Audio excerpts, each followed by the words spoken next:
Hello everyone, welcome to the channel. Before we begin today's attack report, I want to ask you to subscribe to the channel.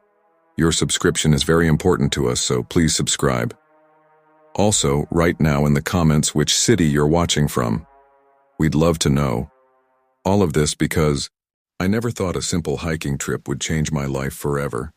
My name is Laura Taylor, and this is the story of how I encountered something that shouldn't exist, something that has haunted my dreams ever since. It was a crisp autumn morning when I arrived at Redwood National Park. The air was thick with the scent of pine and damp earth, a smell I usually found comforting.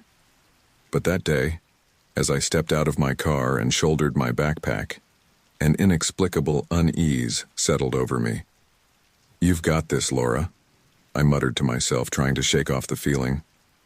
I'd been planning this solo hike for months, determined to prove to myself that I could handle the wilderness alone. Now, standing at the trailhead, I couldn't help but second-guess my decision. The ranger station was quiet as I approached to check in. A middle-aged man with a salt and pepper beard greeted me with a friendly smile. "Good morning. Heading out for a hike?" he asked, his eyes crinkling at the corners. I nodded, forcing a smile. "Yes, just a day hike on the Tall Trees Trail. I should be back before sunset." The ranger's expression turned serious. "Make sure you stick to the marked paths. We've had some reports of unusual animal activity lately. Probably just a bear or mountain lion passing through, but better safe than sorry." His words sent a chill down my spine, but I brushed it off. I'd done my research and packed all the necessary safety gear. "Thanks for the heads up. I'll be careful." As I signed the trail register, I noticed my hand trembling slightly. "Get it together," I chided myself. "It's just pre-hike jitters." With one last nod to the ranger, I set off down the trail. The towering redwoods loomed above me, their massive trunks stretching endlessly into the sky. Shafts of sunlight filtered through the canopy, creating a dappled pattern on the forest floor. Under different circumstances, I would have found it beautiful. But as I walked deeper into the woods, that nagging sense of unease grew stronger. The first hour of the hike passed uneventfully. I paused occasionally to take photos or consult my map, reassuring myself that I was on the right path. But as the day wore on, I couldn't shake the feeling that something was off. It started with small things. A rustle in the underbrush that seemed too heavy for a squirrel or rabbit. The sudden silence of birdsong, as if the forest itself was holding its breath. Once I could have sworn I saw movement out of the corner of my eye, but when I turned to look, there was nothing there. "You're psyching yourself out," I said aloud, my voice sounding small and uncertain in the vast stillness of the forest. "There's nothing out here but trees and wildlife." As if to mock my words, a twig snapped loudly behind me. I whirled around, my heart pounding, but saw only the endless sea of trees. The trail stretched out behind me, empty and innocuous. "Hello?" I called out, immediately regretting it. If there was something out there, I'd just announced my presence. "Stupid, Laura." No response came, but the silence that followed was somehow worse than any answer could have been. It was as if the entire forest was watching me, waiting. I picked up my pace, no longer stopping to admire the scenery or check my bearings. The shadows seemed to grow longer, the light dimming faster than it should have. I glanced at my watch and felt a jolt of panic. It was later than I thought. Much later. How had I lost track of so much time? I should have been heading back to the trailhead by now, not pushing deeper into the wilderness. I fumbled for my map, my hands shaking as I tried to orient myself. That's when I noticed the trail markers had disappeared. No, I muttered, spinning in a slow circle.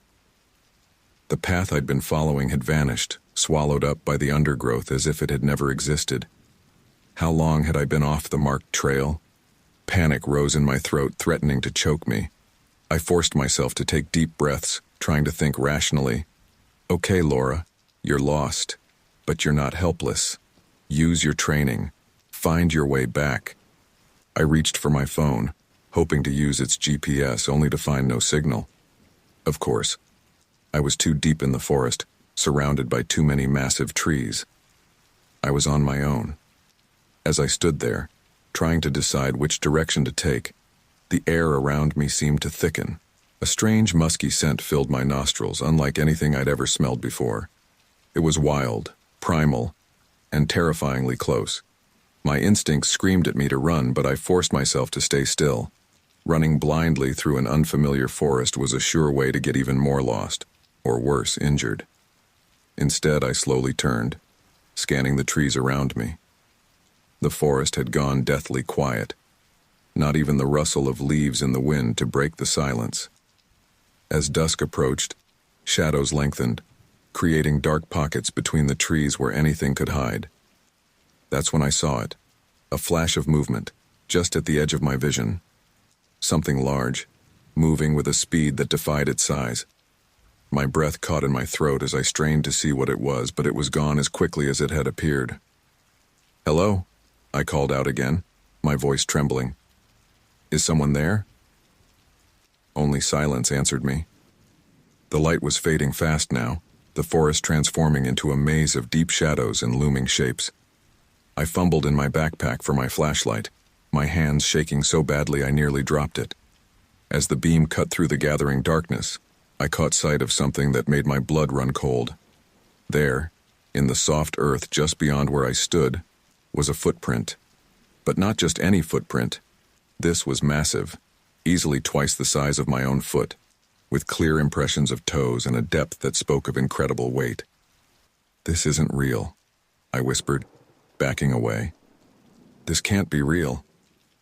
But even as I denied what I was seeing, I knew in my heart that this was no bear print, no trick of the light or my imagination. This was something else entirely, something that shouldn't exist.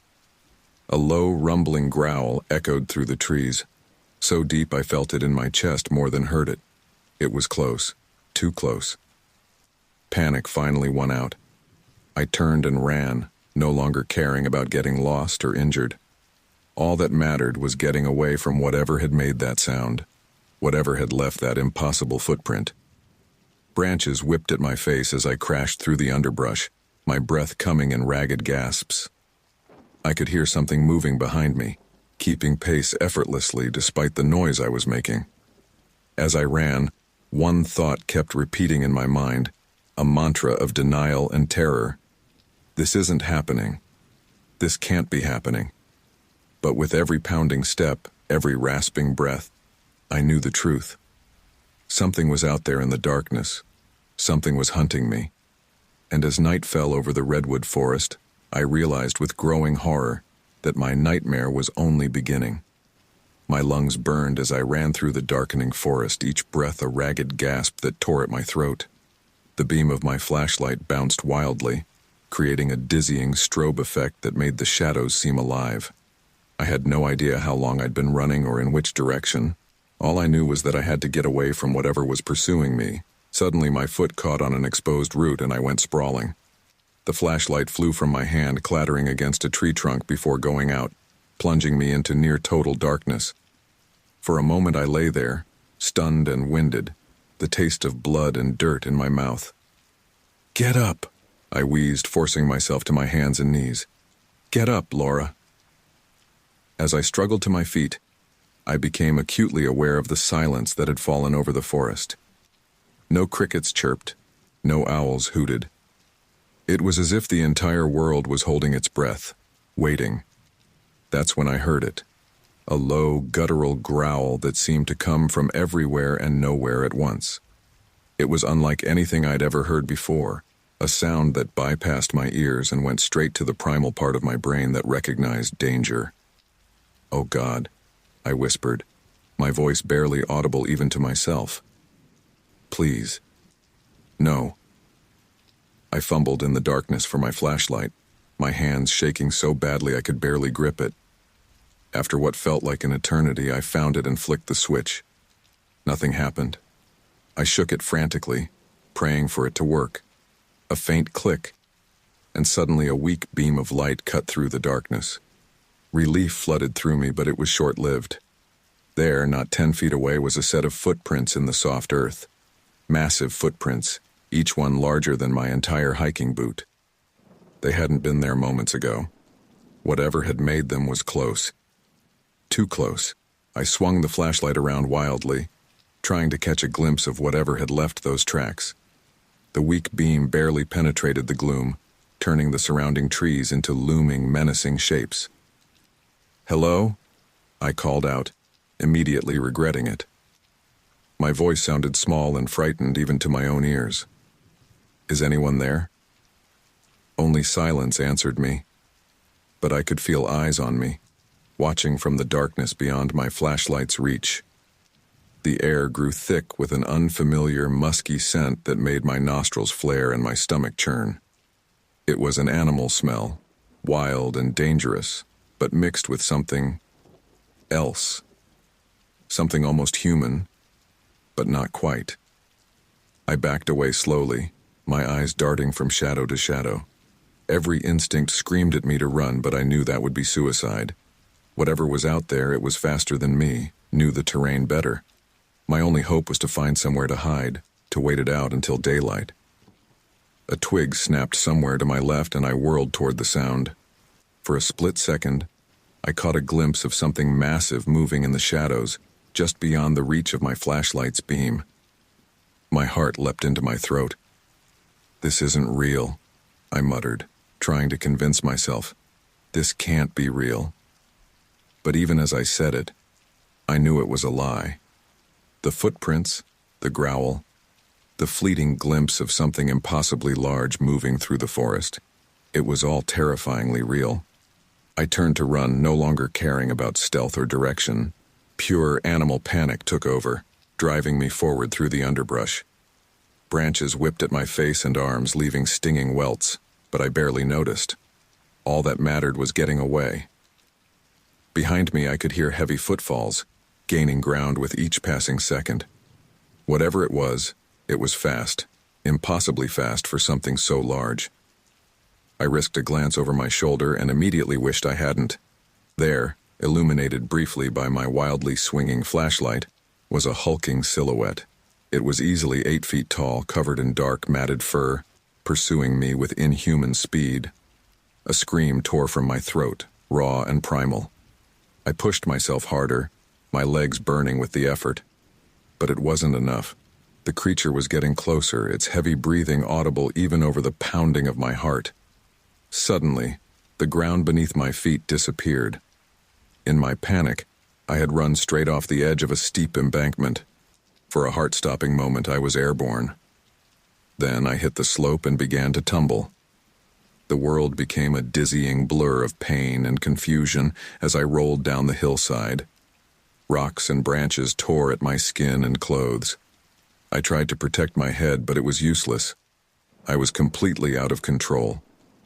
After what felt like an eternity, I came to a stop at the bottom of the ravine. I lay there, stunned and gasping for breath, every inch of my body screaming in pain. The flashlight had been lost in the fall, leaving me in near total darkness. For a moment, all I could hear was the ringing in my ears and my own ragged breathing. Then slowly other sounds began to filter in. The rustle of leaves in the wind, the distant hoot of an owl, and footsteps, heavy, deliberate footsteps coming closer. I tried to move, to crawl away, but my body wouldn't respond. I was too battered, too exhausted. All I could do was lie there, waiting. The footsteps stopped.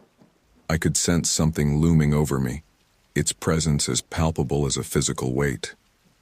Hot, rancid breath washed over me and I gagged at the smell. Slowly, painfully, I forced my eyes open. At first, all I could see was darkness. Then, as my eyes adjusted, I made out a shape above me, a massive, fur-covered form, silhouetted against the night sky. 2 eyes glowed in the darkness, reflecting what little light there was. They were not animal eyes. There was an intelligence there, a malevolence that froze the blood in my veins.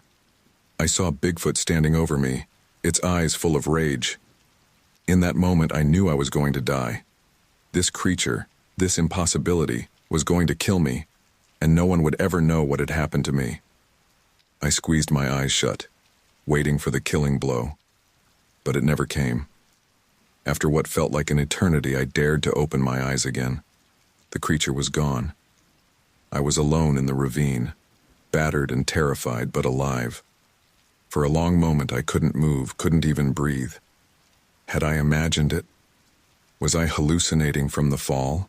But as I finally managed to push myself into a sitting position, wincing at the pain that shot through my body, I knew it had been real.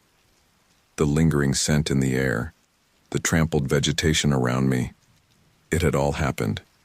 I had seen Bigfoot, and somehow, for reasons I couldn't begin to understand, it had let me live. As the first light of dawn began to filter through the trees, I sat there in that ravine, shaking uncontrollably. The night's terror was over, but I knew that my ordeal was far from finished. Somehow I had to find my way out of this forest, and even if I did, who would ever believe what had happened to me? With trembling hands, I reached for my backpack, which had somehow stayed with me during the fall. I needed to take stock to plan my next move. But as I unzipped the bag, a twig snapped in the distance. My head snapped up, eyes wide with renewed fear. Was it back? Had it simply been toying with me? As I sat there, frozen in terror, I realized that my nightmare was far from over. In fact, it might have only just begun. The snapping twig jolted me into action.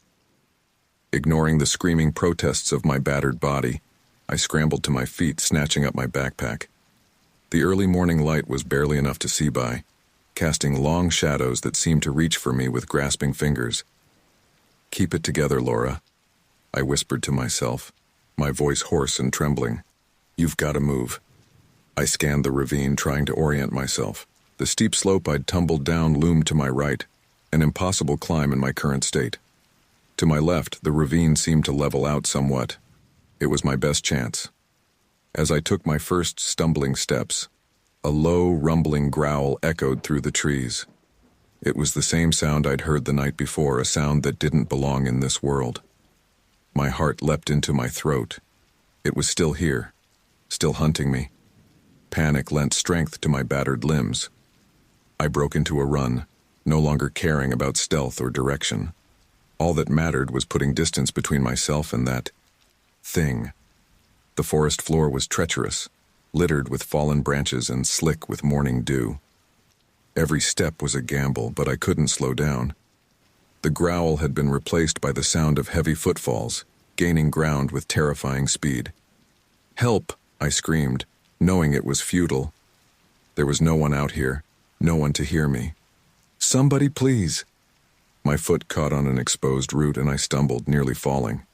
As I fought to regain my balance, I risked a glance over my shoulder. What I saw turned my blood to ice. It was there, barely 20 yards behind me. In the growing light, I could see it clearly for the first time.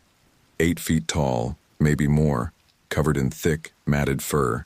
Its face was a nightmarish blend of ape and man, with deep-set eyes that glowed with an unnatural intelligence and rage. Bigfoot. The legend made flesh, and it was hunting me. A scream tore from my throat, raw and primal. I ran faster than I ever had in my life, my legs burning with the effort. Branches whipped at my face and arms, leaving stinging welts. But I barely noticed. All that mattered was escape. The creature's heavy breathing was audible now, even over the pounding of my heart and the rush of blood in my ears. It was getting closer. Too close. "No, no, no," I gasped, pushing myself harder. But it wasn't enough. I could feel it right behind me, its presence like a physical weight on my back. Suddenly, the trees ahead thinned. A clearing. Hope surged through me. If I could just reach open ground, maybe I'd have a chance. I burst out of the tree line, my eyes wild and desperate. But my hope turned to ash in my mouth as I realized where I was. I stood on the edge of a cliff, a sheer drop of at least 100 feet before me. Far below, I could see the silvery ribbon of a river winding through the valley. I skidded to a stop, my arms pinwheeling as I teetered on the brink. For a heart-stopping moment, I thought I would go over. Then I managed to throw myself backward, landing hard on the rocky ground. As I lay there, gasping for breath, a shadow fell over me. Slowly, Dreading what I would see, I looked up. The creature stood at the edge of the clearing, its massive form silhouetted against the brightening sky. It made no move to approach, but I could feel its eyes on me, burning with an intensity that froze me in place. For a long moment we stayed like that, predator and prey, locked in a silent standoff. I didn't dare move, didn't dare breathe. My mind raced, searching desperately for a way out, but coming up blank. I was trapped between an impossible monster and a deadly fall. Then, with a suddenness that made me flinch, the creature took a step forward, then another, and another. "Stay back," I screamed, scrambling backward on all fours. "Please, just leave me alone." But it kept coming, its movements deliberate and unstoppable. I could see its muscles rippling beneath its fur, its hands, too human-like, clenching and unclenching at its sides. My back hit something solid, a tree. I was out of room. As the creature loomed over me, I closed my eyes, waiting for the end. I thought of my family, my friends. Would they ever know what happened to me? Or would I just become another mysterious disappearance, another unsolved case in the vast wilderness? The attack I was bracing for never came. Instead, I felt a rush of air, heard the crunch of gravel. My eyes flew open just in time to see the creature leap over me, sailing past with impossible grace for something so large. It landed on the other side of the clearing and, without a backward glance, disappeared into the trees. For several long moments, I couldn't move, couldn't breathe. Had it really just left? Why? After chasing me all this way, why would it suddenly give up? Slowly, shakily, I got to my feet. Every muscle in my body screamed in protest, but I forced myself to move. I had to get out of here, had to find help before it came back. I started to edge along the cliff face, keeping my back to the rock wall. My eyes darted constantly to the tree line, expecting the creature to burst out at any moment. But the forest remained still and silent. As I neared the point where the creature had vanished, something caught my eye. There, in a patch of soft earth, was a footprint. Massive, easily twice the size of my own foot, with clear impressions of toes. Proof.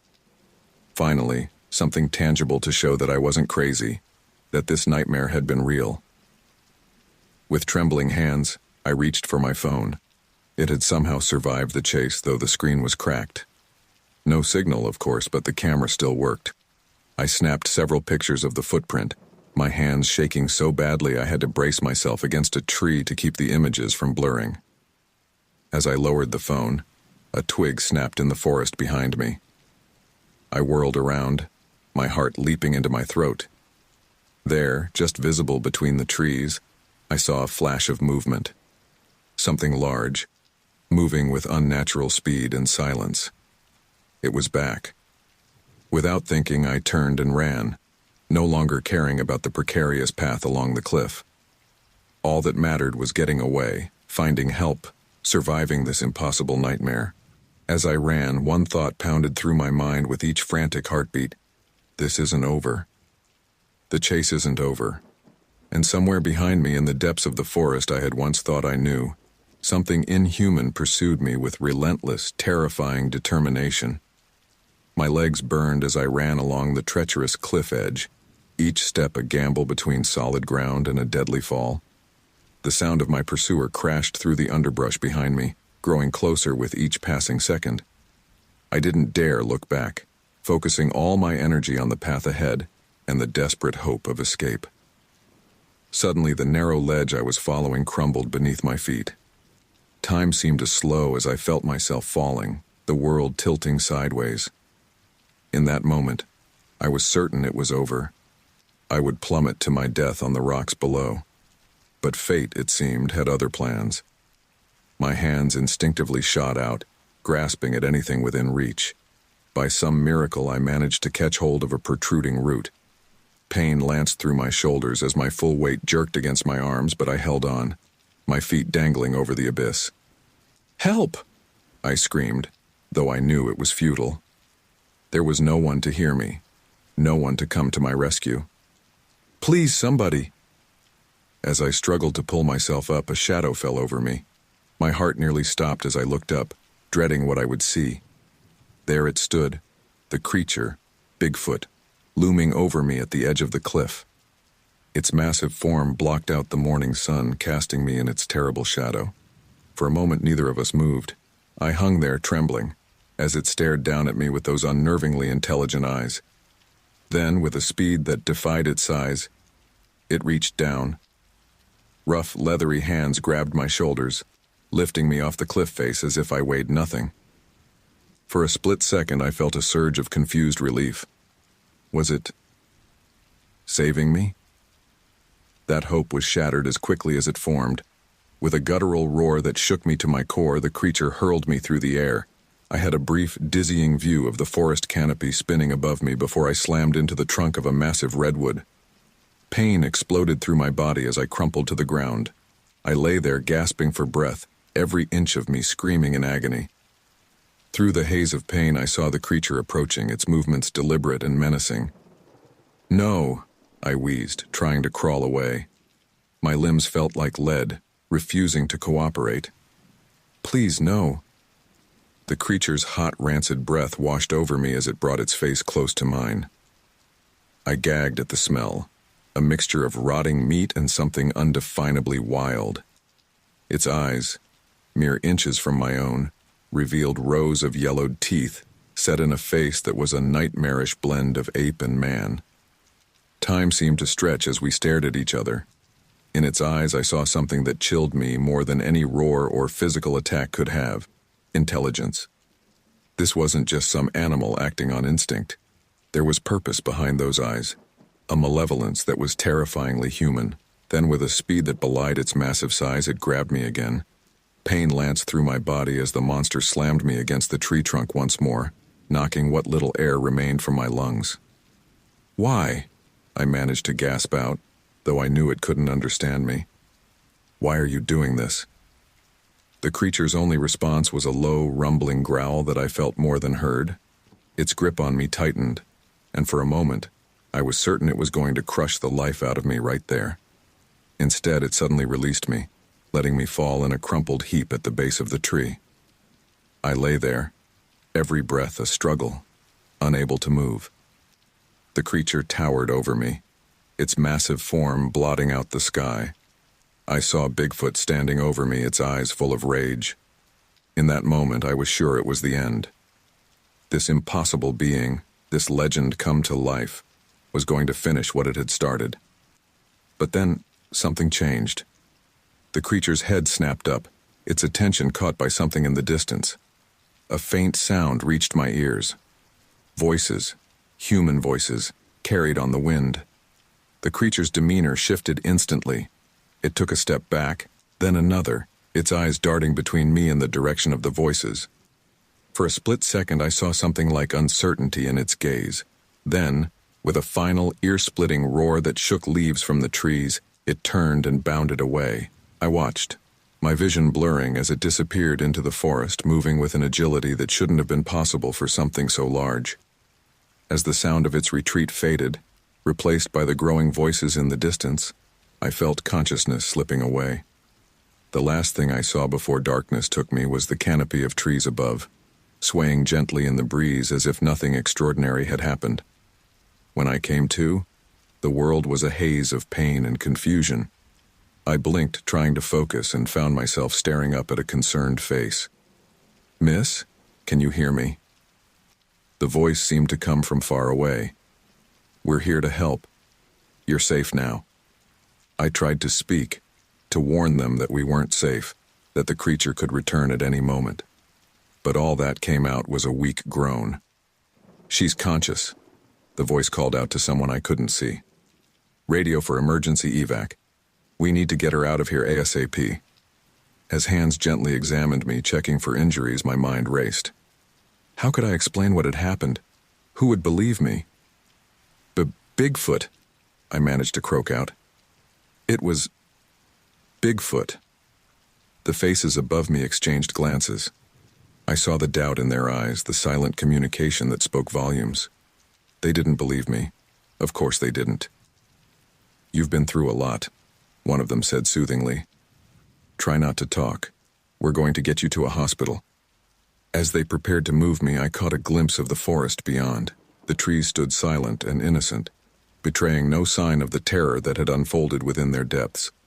There was no massive footprint, no tuft of inexplicable fur, nothing to corroborate my incredible story. The creature had vanished, leaving me broken and disbelieved.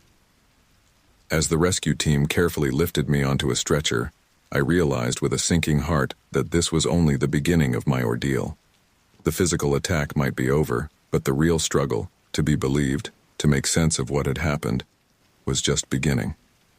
As they carried me away from the scene of my nightmare, I couldn't shake the feeling that somewhere in the vast green depths of the forest, a pair of intelligent, rage-filled eyes were watching, waiting. And I knew, with a certainty that chilled me to my core, that this wasn't over. Not by a long shot. I awoke to the chirping of birds, a sound so normal and peaceful that for a moment I thought the entire ordeal had been a nightmare. But as consciousness fully returned, so did the pain, a stark reminder that everything had been terrifyingly real. My body ached in ways I'd never experienced before. Every breath sent sharp pains through my ribs and my head throbbed mercilessly. I was lying on something soft, a bed, I realized. The antiseptic smell and the steady beep of machines told me I was in a hospital before I even opened my eyes. When I did, the harsh fluorescent lights made me wince. A nurse noticed I was awake and approached, her face a mask of professional concern. "Good morning, Ms. Taylor," she said softly. "How are you feeling?" I tried to speak, but my throat was painfully dry. The nurse offered me a cup of water with a straw, which I gratefully accepted. What happened?" I managed to croak out after a few sips. The nurse's expression softened. "You were found in Redwood National Park, badly injured. The rescue team brought you here yesterday evening. You've been unconscious since then." Yesterday evening? I'd lost an entire day. The realization sent a shiver through me.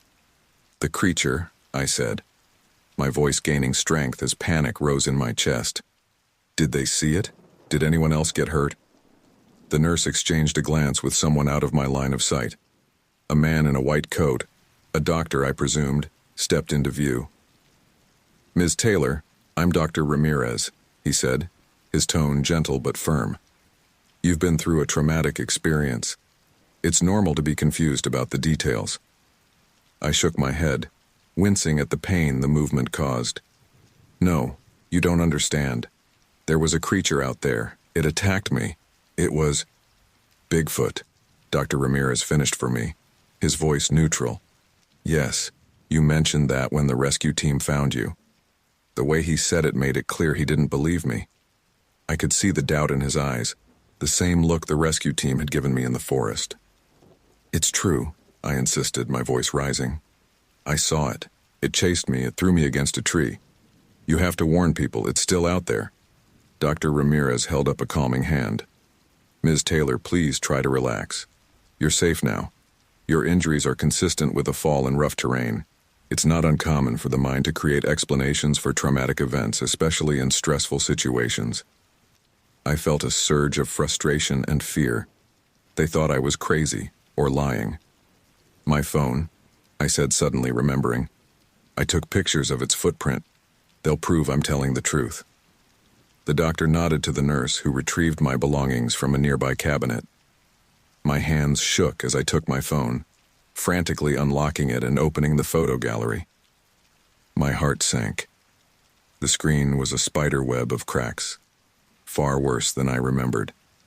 When I tried to access my photos, nothing happened. The fall or the attack must have damaged it beyond repair. "No," I whispered, feeling tears of frustration welling up. No, they were right here. I swear they were here." Dr. Ramirez gently took the phone from my hands. "Ms. Taylor, Laura, I understand this is difficult, but right now the most important thing is your recovery. You have several cracked ribs, a mild concussion, and numerous cuts and bruises. You need rest." I slumped back against the pillows, feeling utterly defeated. How could I make them understand when I had no proof? The creature had vanished, leaving me with nothing but my own battered body and a story too incredible to be believed. As if sensing my distress, Dr. Ramirez's tone softened. Laura, I'm going to ask Dr. Chen, our staff psychologist, to come speak with you. She can help you process what you've been through. I nodded numbly, too exhausted to argue further. As the doctor and nurse left, promising to check on me soon, I was left alone with my thoughts and the incessant beeping of the heart monitor. Hours passed in a haze of fitful sleep and moments of panicked wakefulness. Every time I closed my eyes, I saw those rage-filled eyes staring at me, felt the creature's hot breath on my face. Each time I jolted awake, my heart racing, I half expected to see it looming over my hospital bed. It was late afternoon when a gentle knock at the door roused me from another uneasy doze. A woman entered, her kind face framed by salt and pepper hair. "Hello, Laura," she said warmly. "I'm Dr. Chen. How are you feeling?" I managed a weak smile. Like I've been hit by a truck, or thrown against a tree by a mythical creature. Take your pick. Dr. Chen pulled up a chair beside my bed. I understand you've been through a frightening experience. Would you like to talk about it? For a moment, I hesitated. What was the point? She wouldn't believe me either. But as I looked into her compassionate eyes, something in me broke. The words came pouring out. The hike, the chase, the terrifying encounter on the cliff. I told her everything, my voice shaking as I relived each moment. To her credit, Dr. Chen listened without interruption, her face neutral. When I finished, she was quiet for a long moment. "Laura," she finally said, her voice gentle, "what you've described is undoubtedly traumatic. The mind can sometimes create vivid explanations for events we can't fully process or understand." I felt my heart sink. She didn't believe me either. "But," Dr. Chen continued, surprising me, "what matters most right now is how you're coping with this experience, regardless of its exact nature. How are you feeling now, talking about it?" I took a shaky breath. "Scared," I admitted, "frustrated that no one believes me, and afraid it might come back." Dr. Chen nodded sympathetically. "Those are all very normal reactions to trauma. We're going to work together to help you process this experience and develop coping strategies." As we talked, I felt some of the tension begin to ease from my body. Dr. Chen didn't outright dismiss my story, even if she didn't fully believe it. It was more than I'd gotten from anyone else since the attack. As the sun began to set outside my window, casting long shadows across the room, Dr. Chen stood to leave. "Try to get some rest, Laura. We'll talk more tomorrow." I nodded, suddenly exhausted. As she reached the door, I called out, "Dr. Chen?" She turned back. "Yes? Do you think I'm crazy?" Her smile was kind. "No, Laura. I think you're someone who's been through something traumatic and is trying to make sense of it. That's not crazy at all." As the door closed behind her, I settled back into the pillows. The room was growing dark, the shadows lengthening. In the fading light, every shape seemed to morph into the silhouette of the creature that had attacked me. I knew sleep wouldn't come easily. The memory of those inhuman eyes, that impossible strength, was etched into my mind. Even here in the safety of the hospital, I couldn't shake the feeling that it was out there somewhere, waiting. As night fell, I stared out the window at the distant tree line, barely visible in the gathering darkness. Somewhere out there in the vast wilderness of Redwood National Park, a legend walked, and I was the only one who knew the terrifying truth. The night ahead would be long, filled with uneasy dreams and moments of heart-pounding panic. But it was nothing compared to the challenge that lay ahead, convincing a world that didn't want to believe that monsters were real and that one of them had nearly killed me. The morning light filtering through the hospital window did little to ease my anxiety. I'd barely slept, plagued by nightmares of massive, fur-covered hands reaching for me in the darkness. Every shadow, every unexpected sound had me jolting awake, my heart racing. A gentle knock on the door made me flinch. A nurse entered, her smile bright but her eyes betraying a hint of wariness. "Good morning, Miss Taylor," she said, checking my vitals. "How are you feeling today?" I managed a weak smile. "Better, I think. Still sore everywhere." She nodded sympathetically. "That's to be expected. The doctor will be in shortly to check on you. Oh, and you have some visitors. Are you up for seeing them?" Visitors? For a moment, hope flared in my chest. Maybe someone had found evidence, proof of what I'd seen. "Yes, please," I said, trying to sit up straighter despite the pain in my ribs. The nurse helped adjust my bed before leaving. A few minutes later, the door opened again, and 2 men entered. My heart sank as I recognized the uniforms of park rangers. "Ms. Taylor?" The older of the two said, his salt and pepper beard reminding me of the ranger I'd spoken to before my hike. Was it really only 2 days ago? It felt like a lifetime. "I'm Ranger Mike Holbrook, and this is my colleague, Ranger Tom Sanchez. We'd like to ask you a few questions about what happened in the park, if you're feeling up to it." I nodded, steeling myself. This was my chance to make them understand, to warn them about the danger lurking in their forests. Ranger Holbrook pulled up a chair while Ranger Sanchez remained standing, a notebook in hand. "Can you walk us through what happened during your hike?" Holbrook asked, his tone gentle but professional. I took a deep breath and began recounting my story. I told them about getting lost, about the strange noises and the feeling of being watched. When I got to the part about seeing the creature, I saw the rangers exchange a glance. "And you're certain it wasn't a bear?" Ranger Sanchez asked, his pen poised over his notebook. I shook my head emphatically, wincing at the pain the movement caused. "No, it wasn't a bear. It was BigFoot. I know how it sounds, but I swear to you that's what I saw. It was at least 8 feet tall, covered in fur, but with a face that was almost human." Ranger Holbrook's expression remained neutral, but I could see the doubt in his eyes. "Ms. Taylor, I understand you've been through a traumatic experience. The mind can play tricks on us when we're scared and alone in the wilderness." "It wasn't a trick," I insisted, feeling frustration building. "I saw it clearly. It chased me. It threw me against a tree. Look at my injuries. How could a fall do this?" Ranger Sanchez cleared his throat. "Actually, your injuries are consistent with a fall down a steep incline. We found signs of a landslide in the area where you were discovered." I felt like I was drowning, grasping for anything to make them believe me. "My phone," I said suddenly. "I took pictures of its footprint. They were on my phone." Ranger Holbrook nodded to his colleague, who produced my damaged phone from an evidence bag. "We've had our tech team look at it," he said gently. "I'm afraid the data couldn't be recovered. The phone was too badly damaged." Tears of frustration welled in my eyes. "You have to believe me," I pleaded. "It's still out there. People are in danger." The Rangers exchanged another look, this one filled with concern. Ranger Holbrook leaned forward, his voice low and reassuring. "Ms. Taylor, we take all reports seriously. We'll conduct a thorough search of the area. But I want you to understand that in all my years as a ranger, we've never found any concrete evidence of what you're describing." I slumped back against my pillows, feeling utterly defeated. They didn't believe me. How could they, when I had no proof? The creature had vanished, leaving me with nothing but my own battered body and a story too incredible to be believed.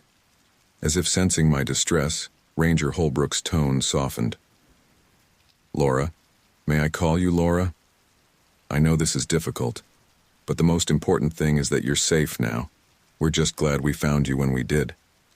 I nodded numbly, too exhausted to argue further. As the Rangers stood to leave, promising to keep me updated on their investigation, I caught snippets of their whispered conversation. "Poor thing," Ranger Sanchez murmured. "The doc said the concussion was pretty bad." "Yeah," Holbrook replied. "Exposure and dehydration can do funny things to the mind, too." As the door closed behind them, I was left alone with my thoughts and the incessant beeping of the heart monitor. I wanted to scream, to make them understand that I wasn't crazy or confused. I knew what I had seen, what I had experienced. But how could I prove it? Hours passed in a haze of nurses' checks and fitful attempts at sleep. Every time I closed my eyes, I saw those rage-filled eyes staring at me, felt the creature's hot breath on my face. Each time I jolted awake, my heart racing, I half expected to see it looming over my hospital bed. It was late afternoon, when a gentle knock at the door roused me from another uneasy doze. Dr. Ramirez entered, followed by a woman I didn't recognize. "Hello, Laura," Dr. Ramirez said, his tone carefully neutral. "How are you feeling?" I managed a weak smile. Like no one believes a word I'm saying. Dr. Ramirez's expression softened slightly. "I understand this is frustrating for you. That's why I've asked Dr. Evelyn Carter to speak with you. She's a trauma specialist who often works with patients who've had unusual experiences in the wilderness." Dr. Carter stepped forward, her kind face framed by salt and pepper hair. "Hello, Laura. I'd like to talk with you about what happened, if that's all right." For a moment I hesitated. What was the point? She wouldn't believe me either. But as I looked into her compassionate eyes, something in me broke. I needed someone, anyone, to listen without immediately dismissing me as crazy or confused. "Okay," I said softly, "but you have to promise to really listen, not just humor me or try to explain it away. Can you do that?" Dr. Carter nodded, pulling up a chair beside my bed. "I promise to listen with an open mind, Laura. Why don't you start from the beginning?" As I began to recount my story once more, I couldn't shake the feeling that this was my last chance to make someone understand. If Dr. Carter didn't believe me, who would? The weight of my experience, the terror of those moments in the forest, and the frustration of not being believed pressed down on me like a physical force. But as I spoke, watching Dr. Carter's face for any sign of disbelief or judgment, I realized that this was about more than just being believed. It was about coming to terms with what had happened to me, about finding a way to live with the knowledge that something impossible and terrifying existed in the world.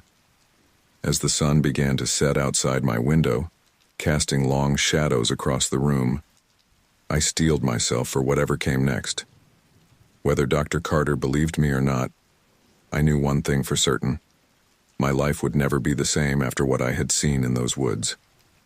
The harsh fluorescent lights of the hospital room seemed to buzz with an intensity that matched my frayed nerves. Dr. Carter had listened to my story without interruption, her face a mask of professional neutrality. Now, as she leaned back in her chair, I held my breath, waiting for her response. "Laura," she began, her voice gentle but firm, "thank you for sharing your experience with me. I can see that this has been incredibly traumatic for you." I nodded, hope fluttering in my chest. Maybe, just maybe, she believed me. "What you've described is certainly extraordinary," Dr. Carter continued. "I'd like to explore it further if that's all right with you. Can you tell me more about the moment you first saw the creature?" I closed my eyes, trying to focus on the memory without letting the fear overwhelm me. It was just after dusk. I was lost, trying to find my way back to the trail. That's when I heard it. This low, guttural growl that didn't sound like any animal I've ever heard. "And what did you feel in that moment?" Dr. Carter prompted. "Terror," I whispered, my hands clenching the hospital sheets. Pure, primal terror. It was like every cell in my body was screaming at me to run. Dr. Carter nodded, making a note on her pad. "That's a very normal response to perceived danger. Now, when you actually saw the creature, can you describe it in detail?" I took a deep breath, forcing myself to recall the terrifying encounter. It was massive, at least 8 feet tall, covered in dark matted fur, but its face, that's what haunts me the most. It was almost human, but not quite, and its eyes. I shuddered. They were filled with such rage, such intelligence. "Intelligence?" Dr. Carter repeated, her eyebrow raising slightly. "That's an interesting choice of word. What made you perceive intelligence in its gaze?" I hesitated, struggling to put the feeling into words. It wasn't just acting on instinct. When it looked at me, I felt seen, like it was thinking, planning. That's what made it so terrifying. Dr. Carter was quiet for a moment, her pen tapping thoughtfully against her notepad. Laura, I want to ask you something, and I need you to be completely honest with me. Before your hike, had you been under any unusual stress? Any significant life changes or trauma? I felt my heart sink. She was looking for a rational explanation, just like everyone else. No, I said, unable to keep the frustration out of my voice. My life was completely normal before this. I know what you're thinking, but I'm not crazy. I'm not making this up. I'm not suggesting you are, Dr. Carter said soothingly. But the mind can sometimes create vivid experiences to cope with extreme stress or fear. It's possible that in the darkness, lost and afraid, your mind interpreted something ordinary, perhaps a bear or even a shadow, as something extraordinary. I shook my head vehemently, wincing at the pain the movement caused. No, you don't understand. This wasn't my imagination. It was real. It threw me against a tree, for God's sake. How do you explain these injuries? Dr. Carter's expression softened. Your injuries are very real, Laura. No one is denying that. But the rangers found evidence of a landslide in the area where you were found. It's possible you fell and hit your head, which could explain both the injuries and the vivid experience you remember. I felt tears of frustration welling in my eyes. Why won't anyone believe me? I know what I saw. I know what happened to me. I believe that you believe it, Dr. Carter said gently. Trauma can affect our memories in complex ways. What matters now is helping you process this experience and move forward. As she spoke, a nurse entered the room pushing a small cart. I'm sorry to interrupt, she said, but it's time for Ms. Taylor's medication. Dr. Carter nodded, standing up. Of course, Laura. We'll continue our conversation later. For now, try to rest. As the nurse began checking my vitals and preparing my medication, I felt a wave of despair wash over me. Even the person who was supposed to help me couldn't see the truth. Here you go, the nurse said, holding out a small paper cup with 2 pills. This will help with the pain and help you sleep. I took the medication reluctantly, washing it down with a sip of water.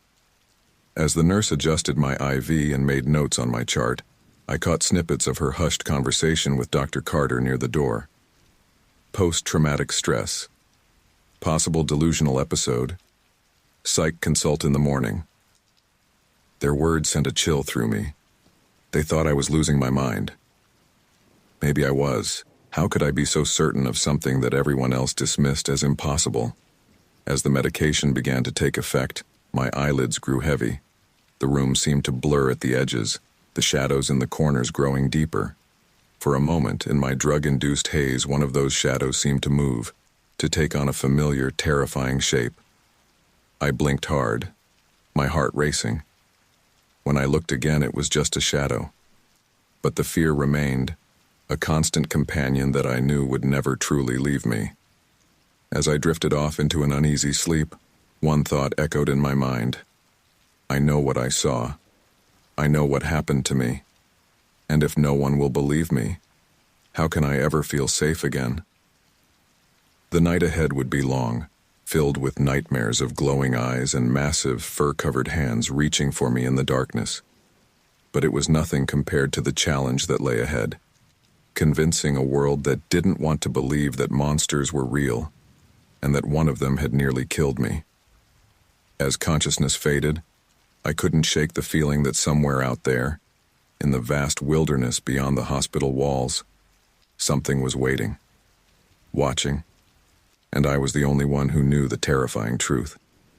I awoke with a start, my heart pounding in my chest. The hospital room was dimly lit by the early morning sun filtering through the blinds. For a moment, I couldn't remember where I was or why I felt so terrified. Then it all came flooding back. The forest, the chase, the creature. BigFoot. A nurse entered, her cheerful demeanor a stark contrast to my inner turmoil. Good morning, Miss Taylor. How are you feeling today? I managed a weak smile. Better, I think. When can I leave? The nurse's smile faltered slightly. The doctor will be in shortly to discuss that with you. In the meantime, you have a visitor. Are you up for it? Curious and a bit apprehensive, I nodded. A few minutes later, a man in his mid-30s entered the room. He had a kind face and carried a leather messenger bag.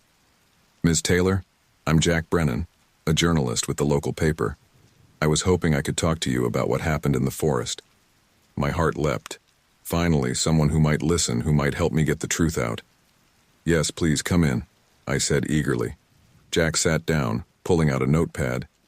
I understand you had quite an experience out there. Can you tell me about it? I took a deep breath and began recounting my story, watching his face carefully for any sign of disbelief. To his credit, Jack listened intently, his pen scribbling furiously across the page. When I finished, he looked up at me, his expression thoughtful. That's quite a tale, Ms. Taylor. Have you considered that maybe it wasn't BigFoot, but perhaps a bear or another large animal? My heart sank. It wasn't a bear, I said firmly. I know what I saw.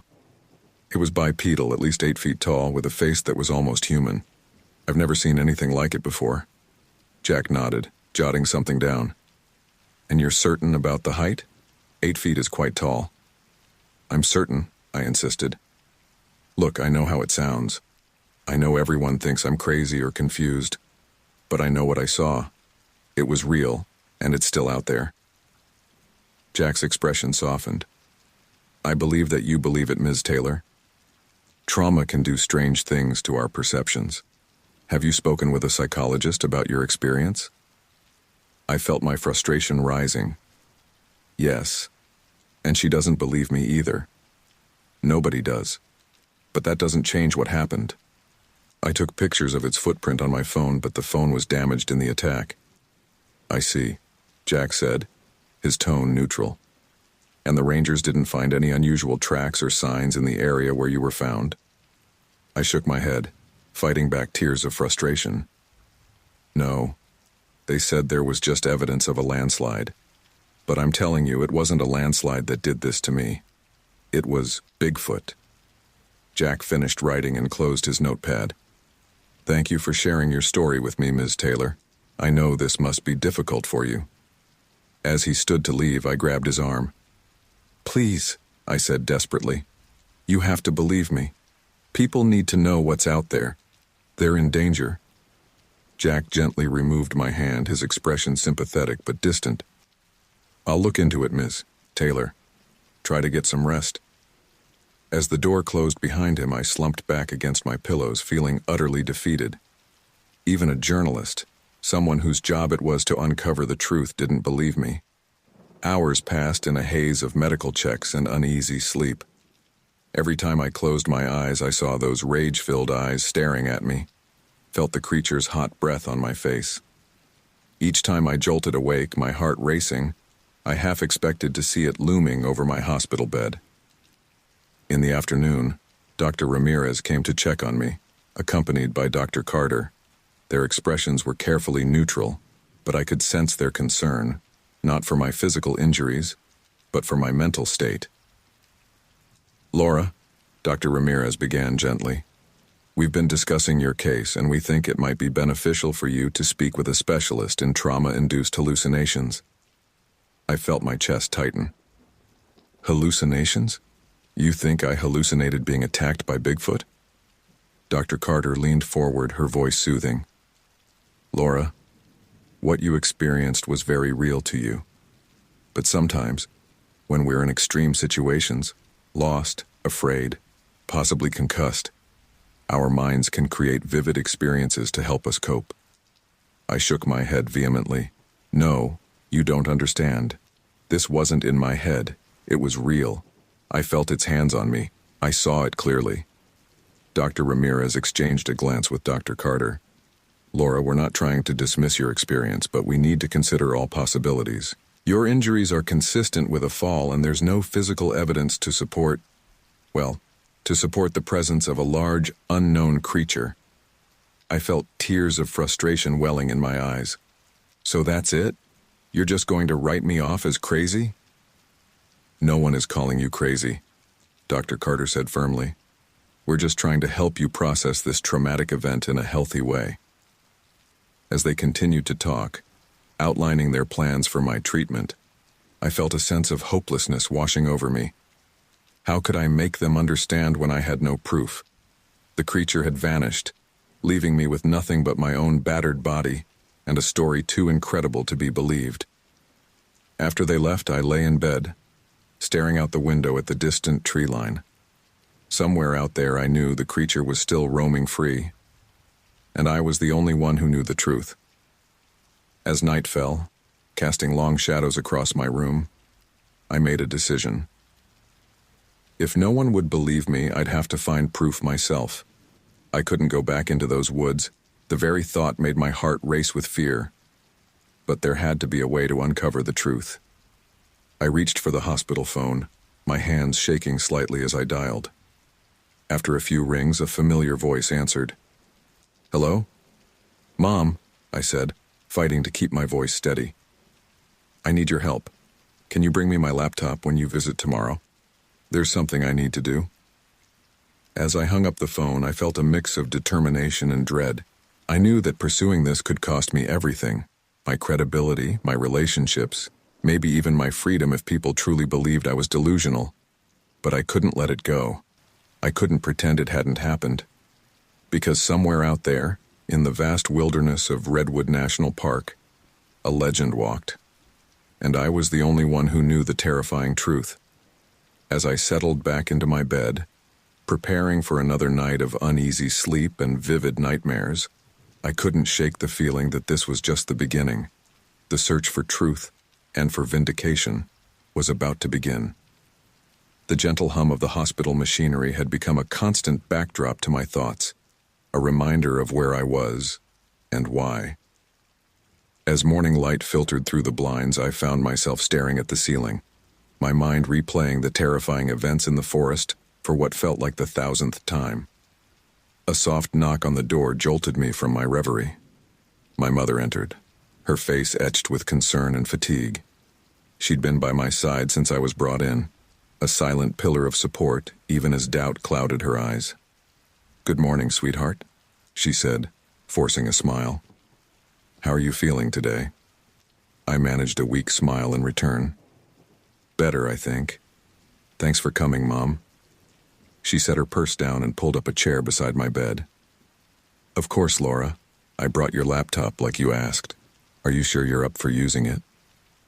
I nodded, reaching for the familiar weight of my computer. "I need to do some research, Mom. There has to be some explanation for what happened to me." My mother's expression tightened slightly. "Laura, honey, maybe you should focus on resting and getting better.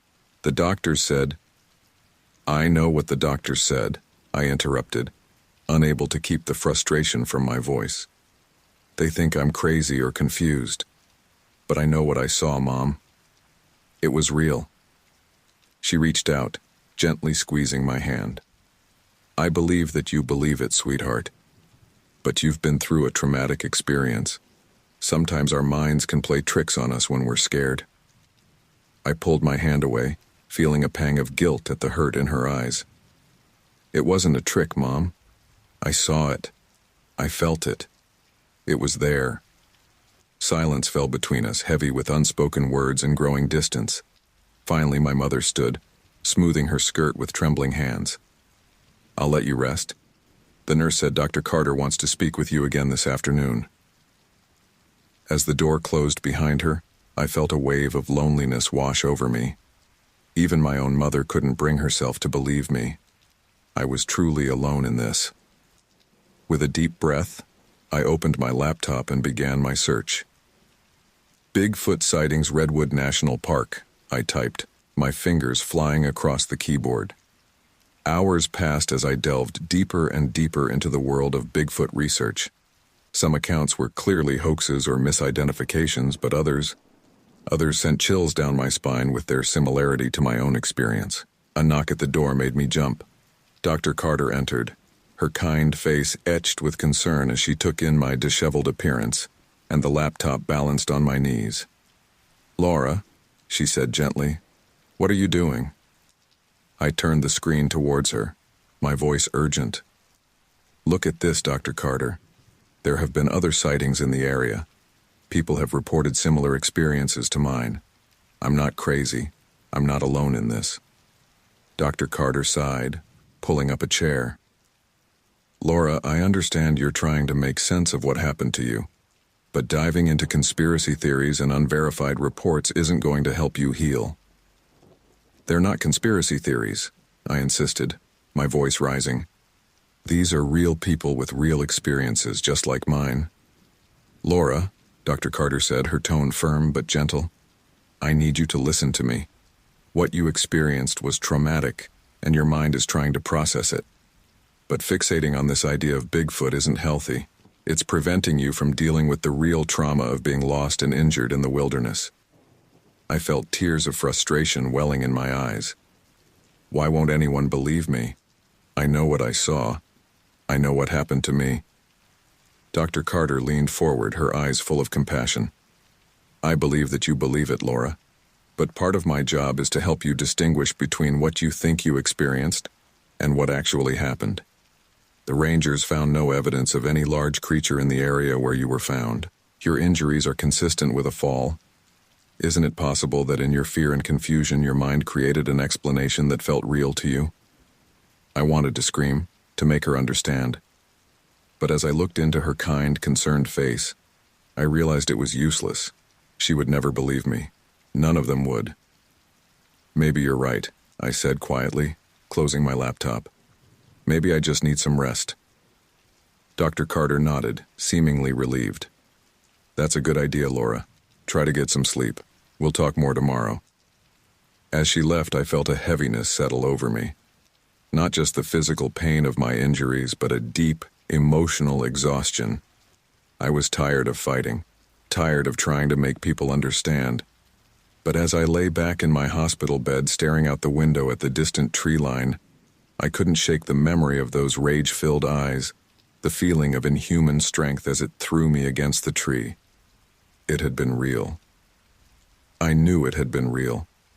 Night fell, casting long shadows across my room. In the darkness, every rustle of the curtains, every creak of the building seemed amplified. My heart raced, my palms sweaty as I gripped the sheets. A nurse came in to check my vitals, her cheerful demeanor a stark contrast to my inner turmoil. "Try to get some sleep, Miss Taylor," she said as she adjusted my IV. "Doctor's orders."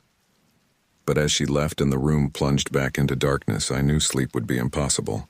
Every time I closed my eyes, I saw it standing over me, its massive form silhouetted against the forest canopy.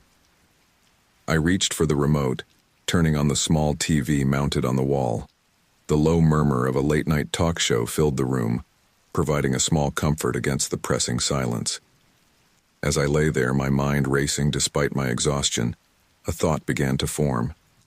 If no one would believe me, if there was no evidence left behind, then maybe I needed to go back to find proof.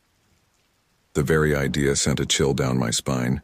The thought of returning to those woods, of possibly encountering that creature again, made my heart race with terror.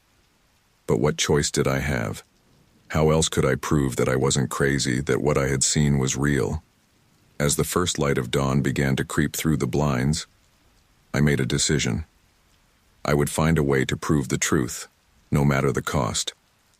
Because somewhere out there, in the vast wilderness of Redwood National Park, a monster roamed free. And I was the only one who knew the terrifying reality of its existence. With this resolve, I finally drifted into an uneasy sleep, my dreams filled with dark forests and glowing, inhuman eyes. The lingering fear that had taken root in my heart since that fateful encounter grew stronger, a constant reminder that my ordeal was far from over. The morning sun filtered through the hospital room window, casting a deceptively cheerful glow on the stark white walls. I sat on the edge of my bed, fully dressed for the first time in days, waiting for the discharge paperwork to be finalized. My body ached, a constant reminder of the ordeal I'd been through. but it was nothing compared to the weight of uncertainty and fear that pressed down on me. A soft knock on the door preceded Dr. Carter's entrance. Her kind face was etched with concern as she approached. "Laura," she began gently, "how are you feeling about going home today?" I managed a weak smile. "Honestly, terrified." Dr. Carter nodded, understanding in her eyes. "That's a normal reaction after what you've been through.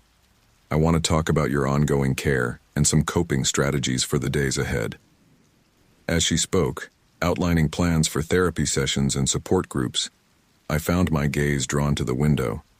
In the distance, I could see the faint outline of the forest where it had all happened.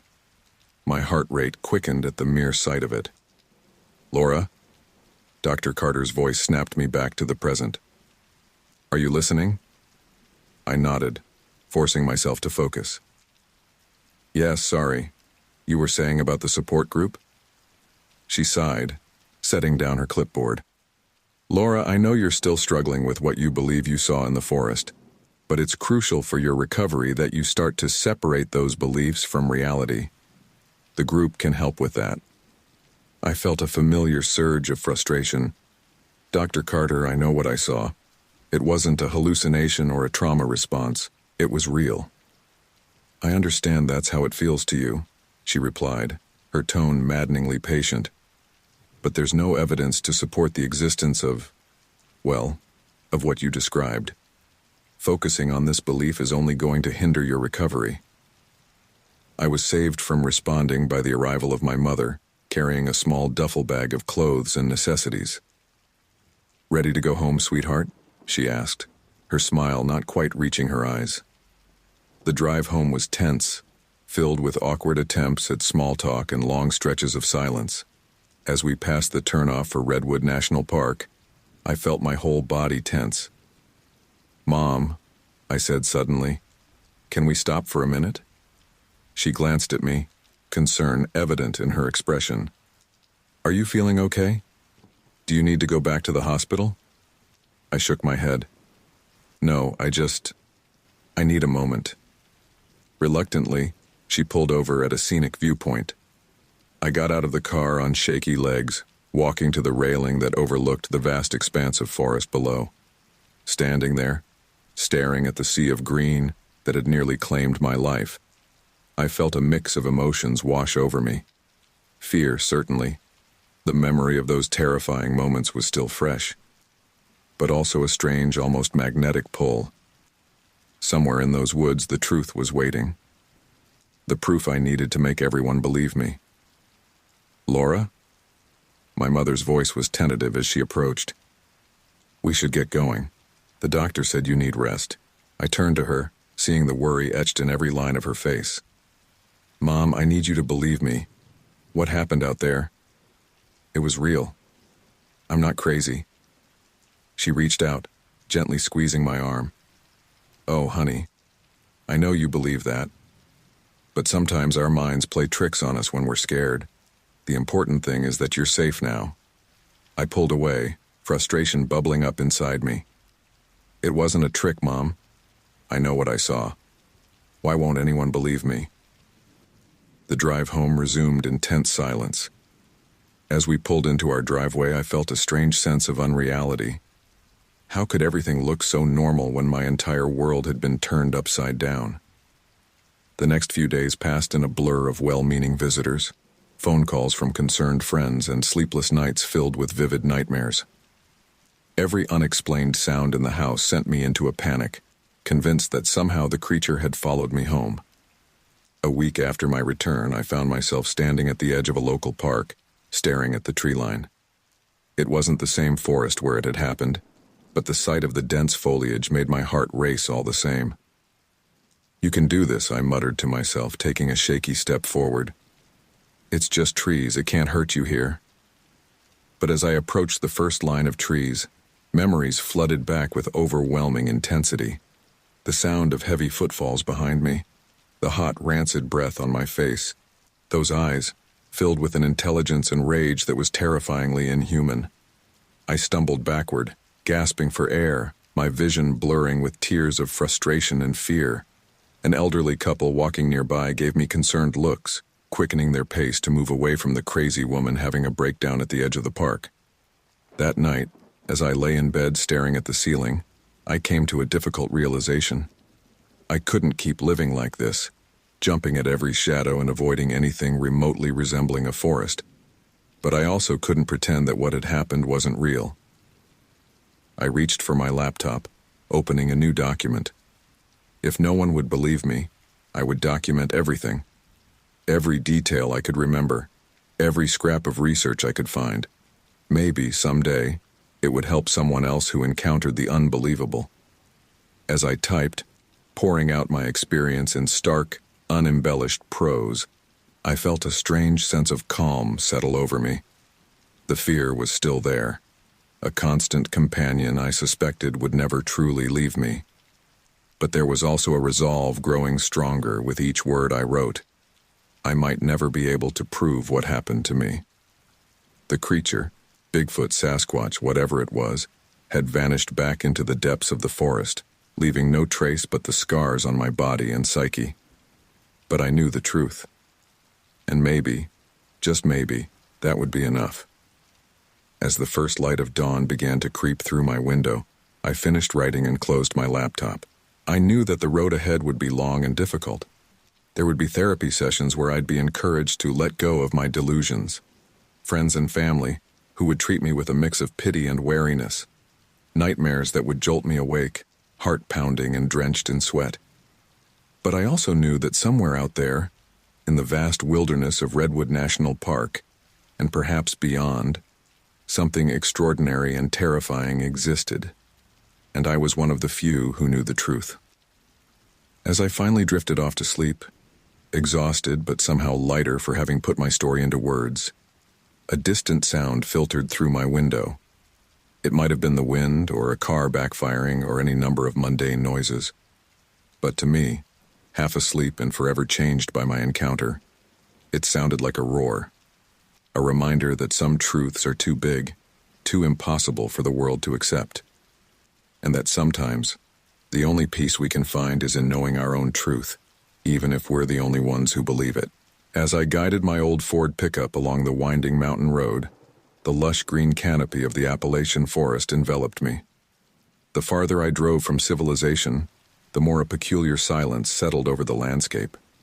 It was as if the woods themselves were holding their breath, waiting for something to happen. I tried to shake off the eerie feeling, chalking it up to pre-camping jitters and too much coffee during the long drive from Pittsburgh. "Get it together, Nick," I muttered to myself, gripping the steering wheel a little tighter. "This is supposed to be relaxing." The radio crackled with static before cutting out completely. Great, just what I needed. No music to distract me from the growing unease in the pit of my stomach. I rolled down the window, letting the crisp mountain air fill the cab. The scent of pine and damp earth usually calmed me, but today it carried an unfamiliar muskiness that made my nose wrinkle. After what felt like hours of navigating increasingly narrow and rough roads, I finally reached the small ranger station marking the entrance to the Monongahela National Forest. A weathered sign proclaimed, "Welcome to wild, wonderful West Virginia." As I pulled up to the window, a grizzled ranger with a salt and pepper beard greeted me with a nod. "Afternoon, son. Here for some camping?" "Yes, sir," I replied, handing over my permit. "Just a solo trip for a few days. Needed to get away from the city for a bit." The ranger's eyes narrowed slightly as he looked over my paperwork. "Solo, huh? Well, you be careful out there. We've had some reports of increased bear activity in the area. Make sure you store your food properly and keep your campsite clean." A chill ran down my spine despite the warm afternoon sun. "Bears? Is it safe to be camping alone?" The ranger chuckled, but it didn't reach his eyes. "Oh, you'll be fine as long as you follow the guidelines. Just keep your wits about you. And if you hear any strange noises at night, best to stay in your tent and wait till morning." I nodded, trying to appear more confident than I felt. "Will do. Thanks for the heads up." As I drove away, the ranger's warning echoed in my mind. I'd camped in bear country before, but something about his tone made me wonder if there was more he wasn't telling me. I pushed the thought aside, focusing instead on finding my designated campsite. The sun was already dipping below the tree line by the time I reached the small clearing that would be my home for the next few days. I parked the truck and began unloading my gear, the physical activity helping to calm my nerves. As I set up my tent, I couldn't shake the feeling of being watched. Every few minutes I'd pause and scan the dense forest surrounding me, but nothing seemed out of place.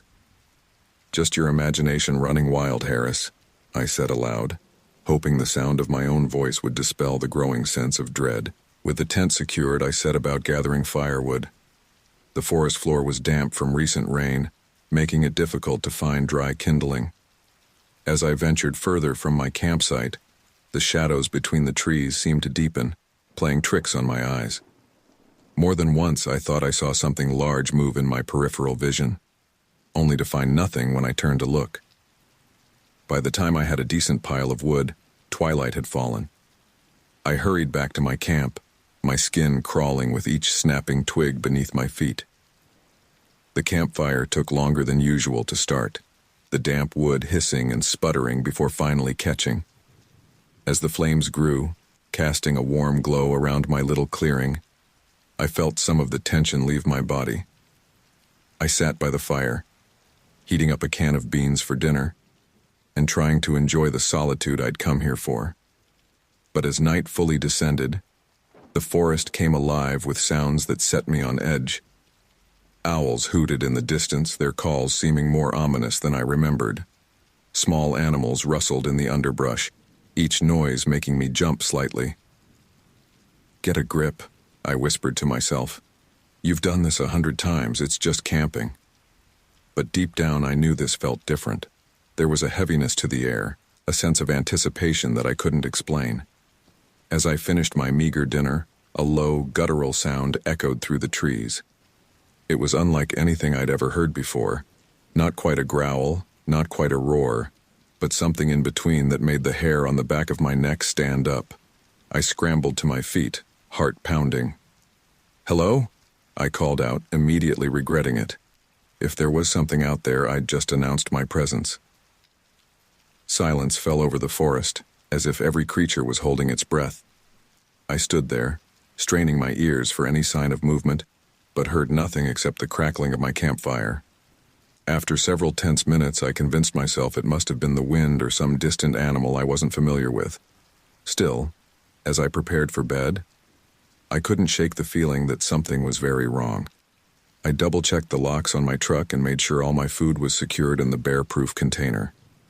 As an extra precaution, I moved it further from my tent, hoping that if any animals came sniffing around in the night, they'd be drawn away from where I slept. Inside my tent, I zipped myself into my sleeping bag, the thin nylon walls suddenly seeming woefully inadequate protection against whatever might be out there. I left my flashlight on, the beam cutting through the darkness and providing a small measure of comfort. As I lay there, trying to calm my racing thoughts, the sounds of the forest seemed to grow louder. Every rustle of leaves, every snapping branch, had me imagining monstrous shapes moving just beyond the reach of my light. I tried to rationalize my fear, reminding myself that I was an experienced camper and that there was nothing in these woods I hadn't encountered before. But as the night wore on, that certainty began to crumble. The guttural sound I'd heard earlier came again, closer this time. It reverberated through the trees, seeming to shake the very ground beneath my tent. This was no bear, no wolf, no animal I could name. It was something else entirely, something that didn't belong in this world of rational thought and scientific classification. I clutched my sleeping bag tighter, my breath coming in short, panicked gasps. "It's not real," I whispered, squeezing my eyes shut.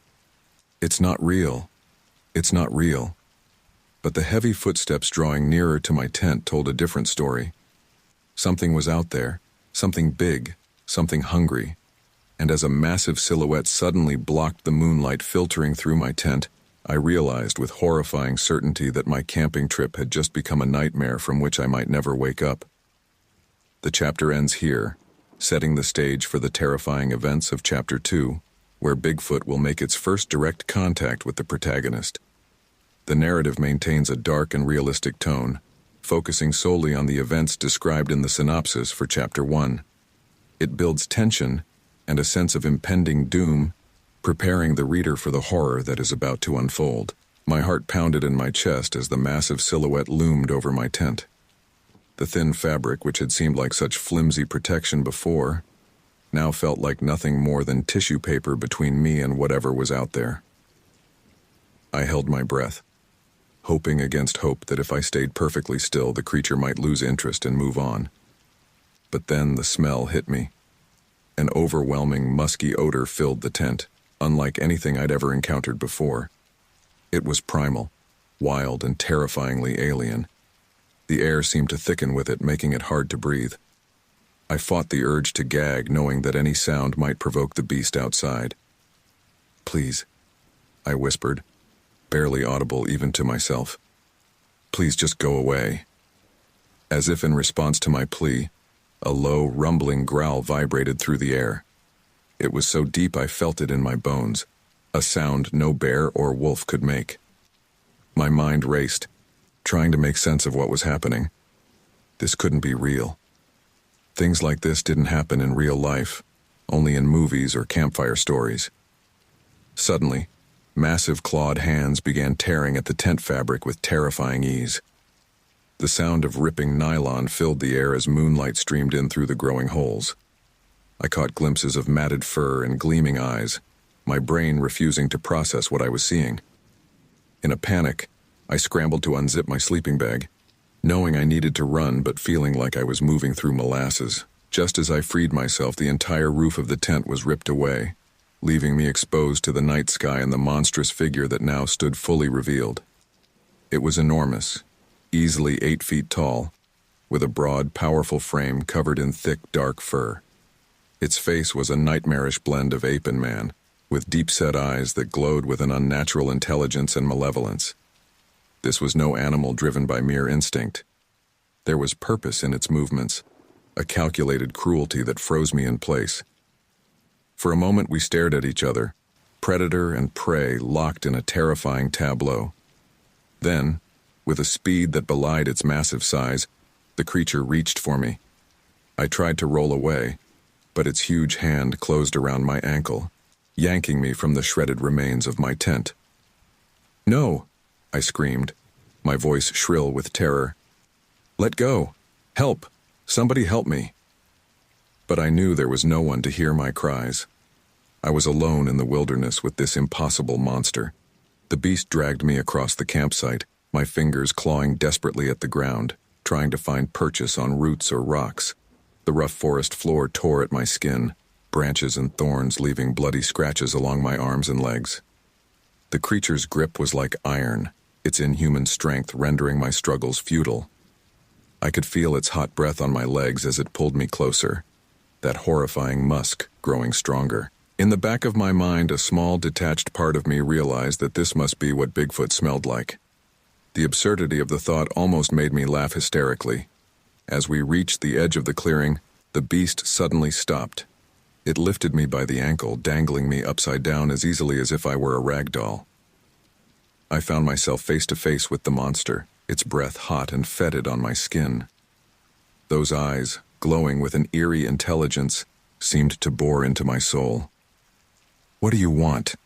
I gasped, terror making my voice crack. "Please just let me go."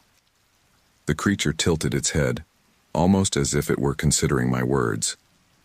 For a brief, mad moment, I thought it might actually respond, but then its lips pulled back in a snarl, revealing rows of yellowed, razor-sharp teeth. This was no misunderstood, gentle giant from folklore. This was a predator, and I was its prey. With a roar that seemed to shake the very trees around us, the beast flung me through the air. I crashed into a thick pine trunk, the impact driving the air from my lungs. Stars exploded behind my eyes as pain lanced through my body. I crumpled to the ground, gasping and disoriented. Through blurred vision, I saw the creature advancing on me again. Adrenaline surged through my veins, giving me a burst of desperate strength. I scrambled to my feet, ignoring the screaming protests of my battered body, and ran. I plunged into the dark forest, branches whipping across my face as I fled blindly. The sound of pursuit was close behind. Trees cracking, undergrowth being trampled by something far larger than any normal forest dweller. The creature's roars echoed through the night, spurring me on despite the burning in my lungs and the sharp pain in my side. I had no idea where I was going. All sense of direction was lost in the chaos of my flight. My only thought was to put as much distance between myself and the monster as possible. I leaped over fallen logs, splashed through shallow streams, and pushed through dense thickets, heedless of the damage to my already battered body. The chase seemed to go on forever, my world narrowing to the pounding of my heart and the thunderous footsteps behind me. Just when I thought I couldn't run another step, I burst into a small clearing. Moonlight illuminated a steep rocky slope ahead. Without hesitation, I began to climb, my hands bleeding as I grasped at sharp edges and loose stones. About halfway up, I chanced to look back. The creature stood at the base of the slope, its massive form silhouetted against the dark forest. It paced back and forth, letting out frustrated roars that made the rocks beneath my hands vibrate.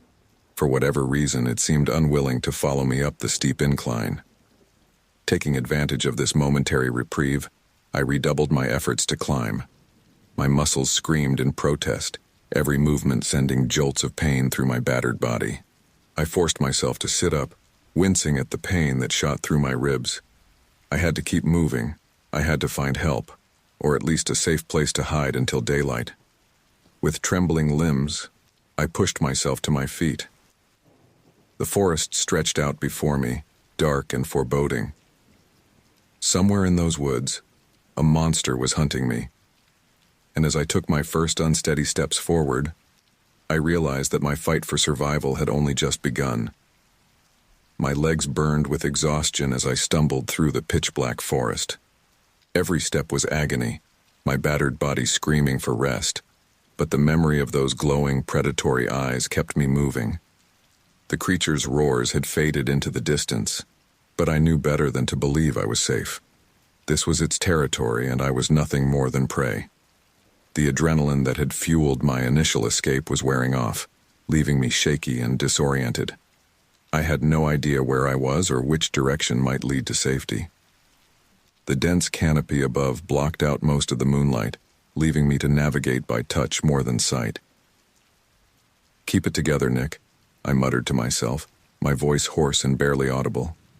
One foot in front of the other. Just keep moving. As if in response to my whispered encouragement, a thunderous crash echoed through the forest behind me. The sound of splintering wood and falling trees sent a fresh wave of terror coursing through my veins. The beast was on the move again, and it was coming my way. I broke into a stumbling run, no longer caring about the noise I was making. Branches whipped across my face, leaving stinging cuts, but I barely noticed. My world had narrowed to the sound of my ragged breathing and the increasingly loud crashes behind me. Suddenly, the ground disappeared beneath my feet. I tumbled down a steep embankment, rolling and sliding through undergrowth and over rocks. I came to a stop at the bottom, the breath knocked out of me, lying in shallow, ice-cold water. A stream, I realized dimly. For a moment I lay there, dazed and gasping. Then the sound of the creature's approach jolted me back to reality. I scrambled to my feet, wincing at the new bruises and cuts from my fall. The stream, I thought. Maybe I could use it to throw the monster off my scent. Without further hesitation, I plunged into the frigid water. It was only knee-deep, but the current was strong, threatening to sweep my feet out from under me. I fought to stay upright, using the last reserves of my strength to move as quickly as possible downstream. The roar that filled the air moments later nearly stopped my heart. It was close. Too close. I chanced to look over my shoulder and immediately wished I hadn't. The creature stood at the top of the embankment I'd fallen down, its massive silhouette clearly visible against the night sky. Even from this distance, I could see the gleam of its eyes fixed directly on me. "No, no, no," I whimpered, redoubling my efforts to move through the water. The beast let out another ear-splitting roar and began to descend the slope. Unlike my ungraceful tumble, it moved with surprising agility, using its long arms to steady itself on the steep incline. It reached the bottom in seconds, immediately splashing into the stream after me. Panic gave me a burst of speed.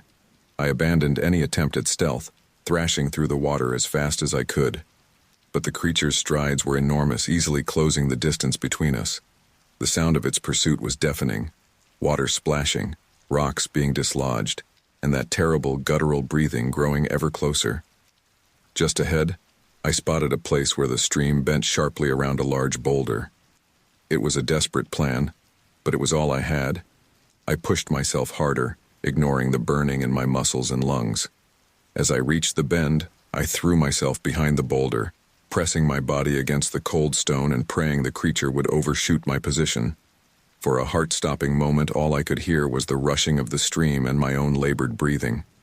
Then came the splash of heavy footsteps moving past my hiding spot. I held my breath, not daring to move a muscle. The footsteps slowed, then stopped altogether. Silence fell, broken only by the gurgle of the stream. I knew I should run, take advantage of the creature's momentary confusion, but fear had paralyzed me. I couldn't will my legs to move. A low, rumbling growl broke the silence. It was so close I could feel the vibration in my chest. Slowly, terrified of what I might see, I peered around the edge of the boulder. The creature stood mere feet away, its back to me as it scanned the stream ahead. In the dim moonlight filtering through the trees, I could make out more details of its appearance. The fur covering its body was matted and tangled, hanging in wet clumps from the water. Its muscles rippled beneath the skin with every slight movement, a testament to its incredible strength. The smell, that awful, musky odor, was overwhelming at this distance. As if sensing my gaze, the beast began to turn. I ducked back behind the boulder, my heart threatening to burst from my chest. I knew I couldn't stay here. It was only a matter of seconds before the creature found me. Taking a deep breath, I made my decision. In one fluid motion, I pushed off from the boulder and lunged for the bank of the stream. I heard a roar of surprise and anger behind me, followed by the splash of massive feet giving chase. But I had the advantage of a head start and desperation. I scrambled up the muddy bank, my fingers digging into the soft earth for purchase. As I pulled myself over the top, a massive hand closed around my ankle.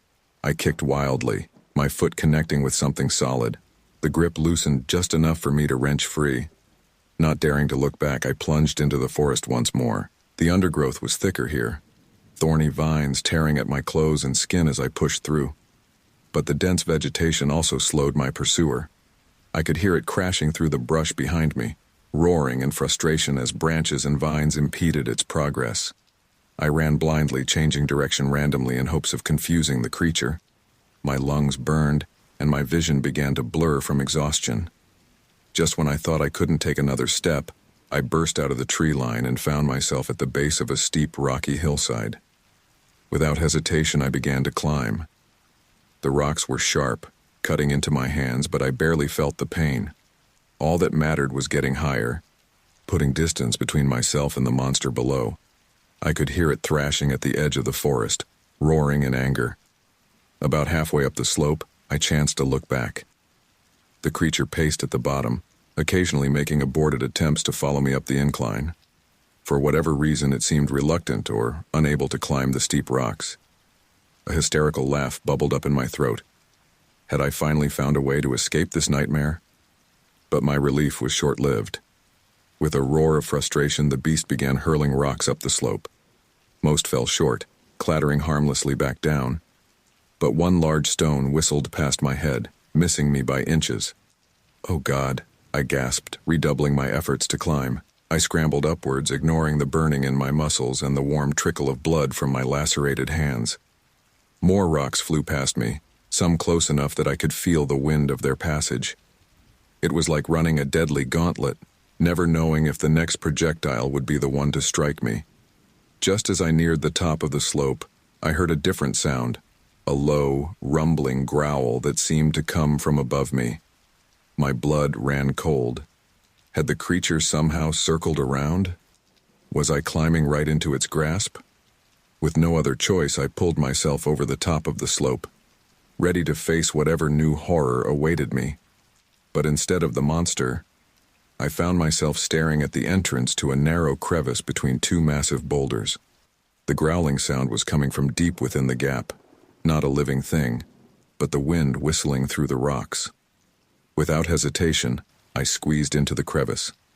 It was a tight fit, the rough stone scraping against my already battered body, but I pushed deeper until I was fully hidden from view. I wedged myself into place, my back against one wall and my feet braced against the other. As my eyes adjusted to the darkness, I realized the crevice opened up slightly further in. It wasn't exactly comfortable, but it was defensible. The narrow entrance would prevent the creature from reaching me, assuming it could even find me here. I allowed myself to relax slightly, though my nerves remained on high alert. Every sound from outside, the wind in the trees, small animals scurrying about, made me tense up, expecting the monster to appear at any moment. But as minutes stretched into hours with no sign of pursuit, exhaustion began to overtake me. My last conscious thought before succumbing to a fitful sleep was a grim realization. This crevice, while a temporary sanctuary, was also a trap. Sooner or later I would have to venture out again, and somewhere in the forest beyond, a nightmare made flesh was waiting for me. I jolted awake, disoriented and aching all over.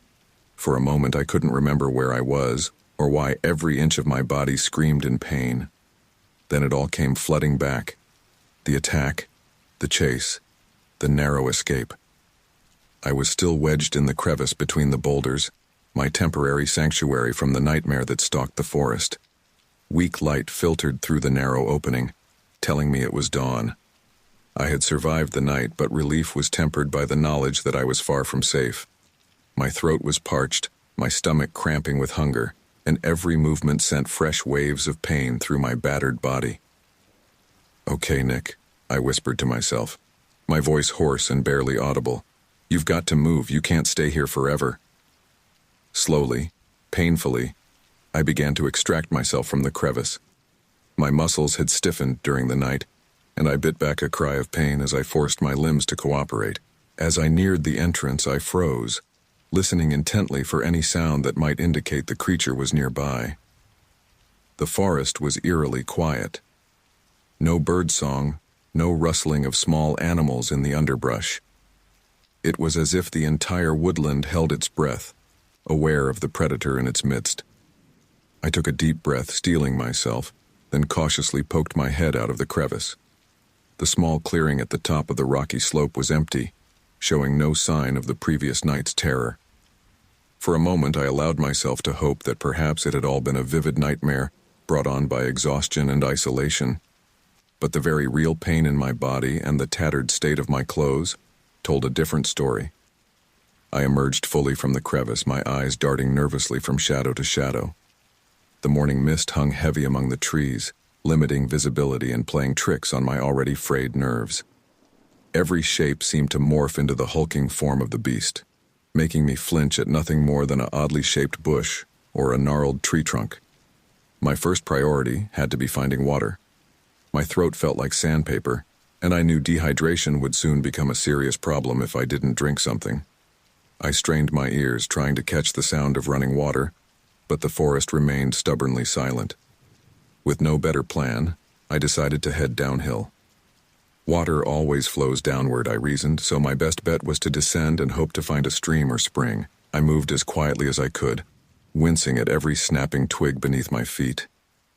Each sound seemed amplified in the unnatural silence of the forest, and I couldn't shake the feeling that I was being watched.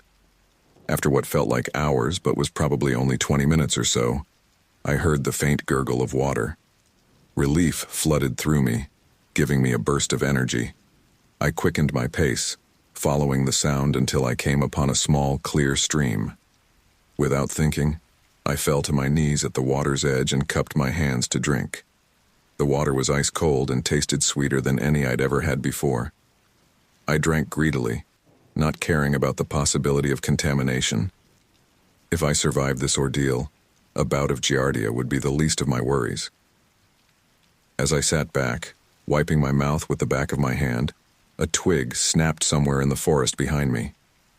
I whirled around, my heart leaping into my throat. The mist had thinned somewhat, but visibility was still poor. I scanned the tree line looking for any sign of movement. "Hello?" I called out, immediately regretting it. If it was the creature, I'd just given away my position. If it was another person, I might have just put them in danger. There was no response, just the continued eerie silence of the forest. I stayed perfectly still, barely breathing, straining my ears for any sound. Minutes ticked by with nothing but the gentle babble of the stream behind me. Just as I was about to convince myself it had been my imagination, I caught a whiff of that unmistakable musky odor. It was faint, barely there, but it sent a jolt of terror through my body. The creature was nearby. I scrambled to my feet, no longer caring about stealth. Self-preservation took over, and I ran. I splashed across the shallow stream, the icy water shocking my system and spurring me to greater speed. As I reached the other bank, a distant roar shattered the silence of the forest. It had found me. Panic gave me strength I didn't know I still possessed. I tore through the underbrush, branches whipping across my face and arms, leaving stinging welts. The sound of pursuit grew louder behind me. Trees crashing, undergrowth being trampled by something far larger than any normal forest dweller. I chanced to look over my shoulder and immediately wished I hadn't. Through a gap in the trees, I caught a glimpse of the creature. It moved with terrifying speed for something so large, effortlessly clearing fallen logs and dense thickets that had slowed me down. No, I gasped, pushing myself harder. My foot caught on an exposed root, sending me sprawling. I hit the ground hard, the impact driving the air from my lungs. For a moment I lay there, dazed and struggling to breathe. The thunderous footsteps drew closer. Desperation lent me strength. I scrambled to my feet, ignoring the fresh wave of pain from my fall. Just ahead I spotted a massive fallen tree, its upturned roots creating a tangled wall of earth and wood. Without thinking, I dove into a small gap between the roots, squeezing myself into the tight space. I pressed myself as far back as I could, trying to control my ragged breathing. The creature's heavy footsteps slowed, then stopped altogether nearby. I could hear its deep, rumbling breaths, smell that awful musky scent. It was right there, on the other side of my flimsy wooden barrier. A low growl vibrated through the air, so close I could feel it in my bones. I clamped a hand over my mouth, terrified that even the sound of my breathing might give me away. Something scraped against the wood above me. Massive claws, I realized with horror as the beast investigated my hiding spot. I squeezed my eyes shut, certain that at any moment those claws would tear through the roots and drag me out. But after what felt like an eternity, the scraping stopped. There was a final frustrated growl, then the sound of heavy footsteps moving away. I didn't dare move. This could be a trick, the creature trying to lure me out. So I stayed there, cramped and trembling as the forest gradually came back to life around me. Birds began to sing again, small animals rustled in the underbrush. But still I waited, too terrified to leave my sanctuary. As the adrenaline faded, exhaustion took over. Despite my best efforts to stay alert, I found myself drifting in and out of consciousness. Each time I jerked awake, certain the beast would be there reaching for me. But there was only the quiet of the forest. It was late afternoon when I finally worked up the courage to emerge from my hiding place. My body protested every movement, stiff from hours of inactivity in the cramped space. I looked around warily, half expecting to see glowing eyes watching me from the shadows. But the forest seemed peaceful, bathed in the golden light of the setting sun. I knew I couldn't stay here. Night would fall soon, and I had no desire to be in these woods after dark. I needed to find help, to get back to civilization. But which way should I go? I had no idea where I was, how far I'd run from my original campsite. As I stood there, indecision paralyzing me, a distant sound caught my attention. It was faint, barely audible, but unmistakable, the low rumble of a vehicle engine. Civilization couldn't be too far away. Hope surged through me, giving me renewed energy. I started moving in the direction of the sound, my pace quickening with each step, but as I pushed through a dense thicket, I found myself face to face with my worst nightmare. There, in a small clearing not 20 feet away, stood the creature. It was even more terrifying in the fading daylight. Massive, muscular, its matted fur caked with mud and debris from the chase.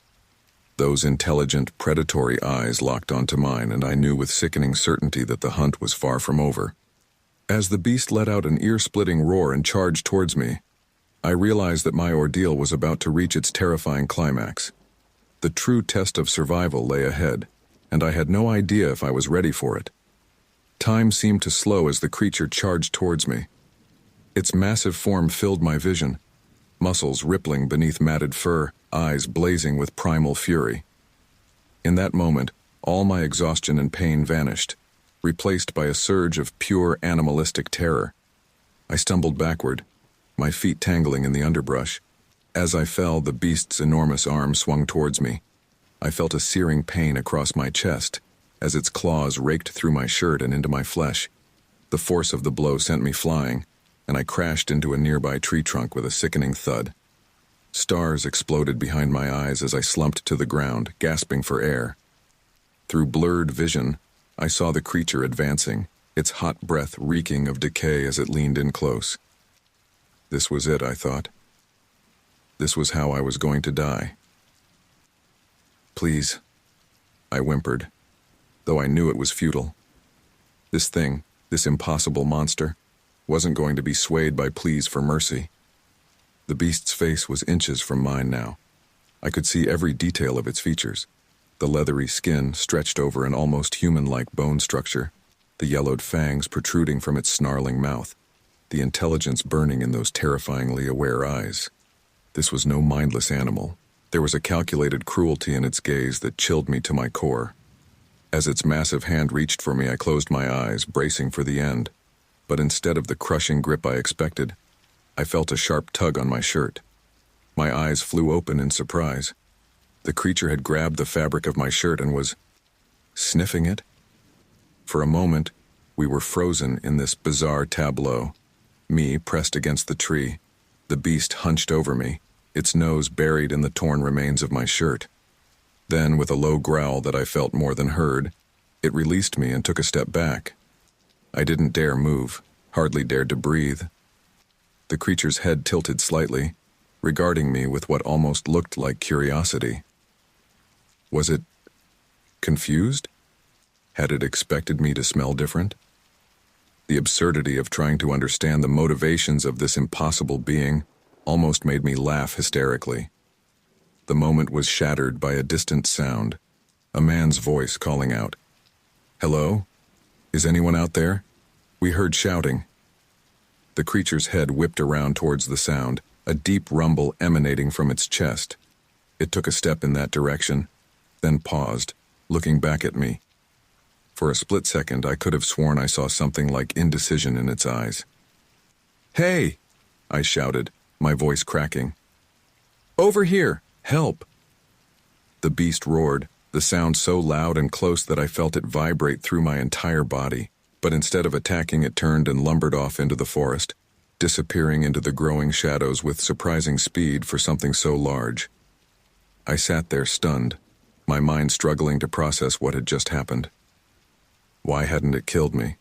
Why run away now when it had been so relentlessly pursuing me before? None of it made sense. The sound of approaching footsteps jolted me back to reality. "Hello?" The voice called again, closer now. "Where are you?" "Here," I croaked, trying to stand but finding my legs wouldn't cooperate. "I'm over here." Two men in ranger uniforms burst into the clearing, flashlights sweeping the area. When the beams landed on me, I heard one of them gasp. "Jesus Christ," the older of the two said, rushing to my side. "What happened to you, son?" I opened my mouth to explain, but found I didn't know where to begin. How could I possibly describe what I'd been through? Who would believe me? I was attacked. I managed, wincing as the ranger helped me to my feet. "By what?" the younger ranger asked, his eyes wide as he took in my battered state. A bear? I shook my head, immediately regretting the movement as a wave of dizziness washed over me. No, it was... The words stuck in my throat. I knew how it would sound, knew they'd think I was crazy or delirious from my injuries, but the memory of those intelligent, terrifying eyes was seared into my brain. I had to tell them. It was Bigfoot, I blurted out. The Rangers exchanged a look that I couldn't quite interpret. Disbelief? Concern? Pity? Okay, buddy, the older Ranger said gently. Let's get you out of here and checked out. You've been through a lot. As they helped me limp through the forest, I tried again to explain. You don't understand. It was huge, covered in fur. It chased me for hours. Look at these claw marks. I gestured to my torn shirt and the bloody scratches beneath. We believe you were attacked, the younger Ranger said, his tone placating. But let's not jump to conclusions. There are bears in these woods, mountain lions too. In the dark, with the adrenaline pumping, it's easy for the mind to play tricks. I wanted to argue, to make them understand, but exhaustion was quickly overtaking me. The adrenaline that had kept me going was fading, leaving me weak and disoriented. By the time we reached their vehicle, a sturdy jeep parked on a narrow forest road, I could barely keep my eyes open. As they helped me into the back seat, I caught a glimpse of movement in the tree line. For a split second, I could have sworn I saw a pair of glowing eyes watching us. But when I blinked, there was nothing there but shadows and mist. Did you see that? I asked, my voice slurring with fatigue. See what? The older Ranger asked, looking concerned. I shook my head, too tired to explain. As the jeep started up and began to move, taking me away from the nightmare forest, I found myself drifting in and out of consciousness. The events of the past day and night swirled in my mind. The attack, the chase, the final confrontation. None of it seemed real anymore. But as I touched the painful scratches on my chest, feeling the warm stickiness of blood, I knew it had been all too real. Something impossible had happened in those woods, something that defied explanation. And as the forest receded behind us, I couldn't shake the feeling that this wasn't over. The creature was still out there, I was sure of it, and for reasons I couldn't begin to understand, it had let me go. As unconsciousness finally claimed me, one last thought drifted through my mind. Would anyone ever believe my story? Or was I doomed to carry this terrifying knowledge alone, forever haunted by the memory of those intelligent, predatory eyes watching me from the shadows of the Appalachian wilderness? The harsh glare of fluorescent lights pierced through my eyelids, jolting me back to consciousness. For a moment I was disoriented. The sterile smell of antiseptic, a stark contrast to the earthy sense of the forest that still lingered in my memory. As my eyes adjusted, I realized I was in a hospital room, the steady beep of a heart monitor filling the air. I tried to sit up, but a sharp pain in my chest forced me back down with a groan. The events of the past day came rushing back. The attack, the chase, the terrifying encounter with the creature. My heart rate spiked, causing the monitor to beep more rapidly. A nurse rushed in, her face a mixture of concern and relief. Easy there, Mr. Harris, you're safe now. Try not to move too much. You got some nasty injuries. Where am I? I croaked, my throat dry and raw. Pocahontas Memorial Hospital, she replied, checking my vitals. The Rangers brought you in last night. You were in pretty rough shape. Last night? Had it only been a day since my world had been turned upside down? It felt like a lifetime ago. The creature, I said, struggling to form the words. Did they find any sign of it? The nurse's expression softened, taking on a look I'd seen too many times in the past hours, a mixture of pity and disbelief. The doctor will be in shortly to check on you, and there's a sheriff who'd like to speak with you when you're up to it. Before I could press further, she was gone, leaving me alone with my thoughts and the incessant beeping of the monitor. I looked down at my body, taking stock of my injuries. Bandages covered my chest where the creature's claws had raked across my skin. My arms and legs were a patchwork of cuts and bruises, testament to my frantic flight through the forest. A knock at the door interrupted my assessment. A man in a sheriff's uniform entered, his weathered face set in a neutral expression. "Mr. Harris, I'm Sheriff Dawson. Feeling up to answering a few questions?" I nodded, wincing at the movement. "Yeah, I guess so." The sheriff pulled up a chair next to the bed, notepad in hand. "Can you tell me what happened out there?" I took a deep breath, steeling myself. "I was attacked by something big." "The rangers mentioned you said something about Bigfoot," the sheriff said, his tone carefully neutral. "I know how it sounds," I said quickly. "But I know what I saw. It was huge, covered in fur, with a face that was almost human, but not. It chased me for hours, toyed with me. I thought I was going to die." Sheriff Dawson's expression remained impassive as he jotted down notes. "And you're certain it wasn't a bear? We've had reports of increased bear activity in the area." I shook my head vehemently, ignoring the pain the movement caused. "It wasn't a bear. This thing walked on two legs, had hands with opposable thumbs. Its eyes..." I shuddered at the memory. Its eyes were intelligent, cruel. The sheriff's pen paused over the notepad. He looked at me, his gaze a mixture of skepticism and concern. "Mr. Harris, you've been through a traumatic experience. It's not uncommon for the mind to play tricks in situations of extreme stress." Frustration welled up inside me. I'm not crazy, and I wasn't hallucinating. This thing was real. Look at my injuries. Do these look like they were caused by a bear? Sheriff Dawson held up a placating hand. "No one's saying you're crazy, but we have to consider all possibilities. The forest can be a dangerous place, and there are plenty of known predators that could account for your injuries." I was about to argue further when a doctor entered the room, effectively ending the conversation. The sheriff stood, tucking away his notepad. "We'll talk more later," he said. "Get some rest, Mr. Harris." As the sheriff left, the doctor approached, clipboard in hand. "How are we feeling, Mr. Harris?" "Like I've been hit by a truck," I replied honestly.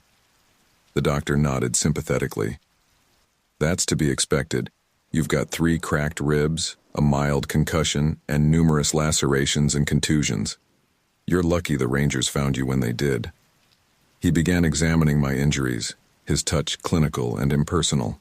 As he checked the claw marks on my chest, I saw a flicker of something cross his face. Confusion, maybe even doubt. "These lacerations," he said slowly.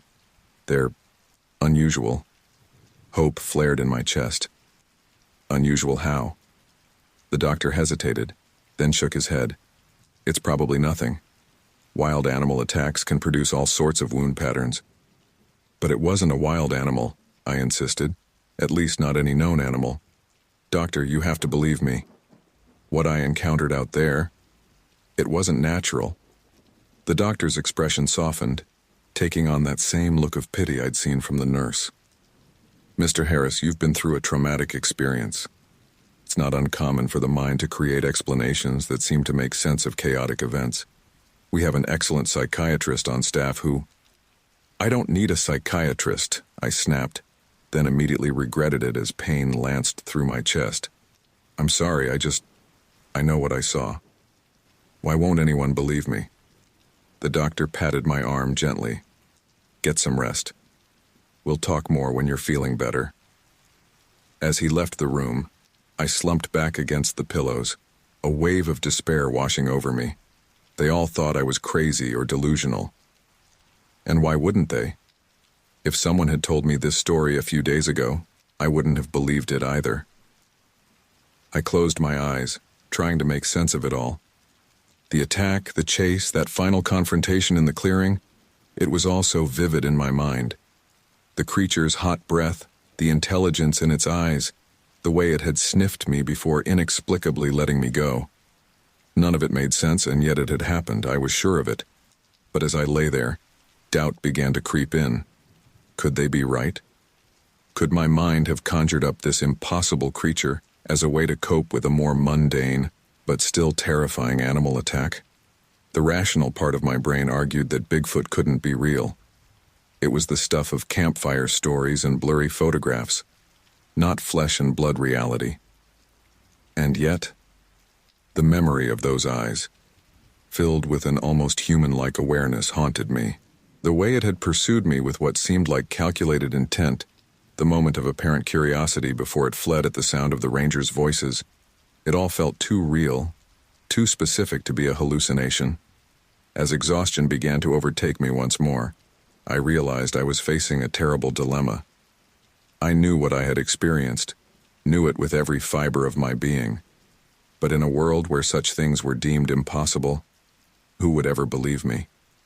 Was I doomed to carry this knowledge alone, forever questioning my own sanity? The steady beep of the heart monitor began to fade as I drifted off to sleep. But even in my dreams, I couldn't escape the memory of that terrifying encounter in the Appalachian wilderness. And somewhere in the back of my mind, a chilling thought took root. What if the creature was still out there, watching, waiting? What if this wasn't over? As consciousness slipped away, I couldn't shake the feeling that my ordeal was far from over.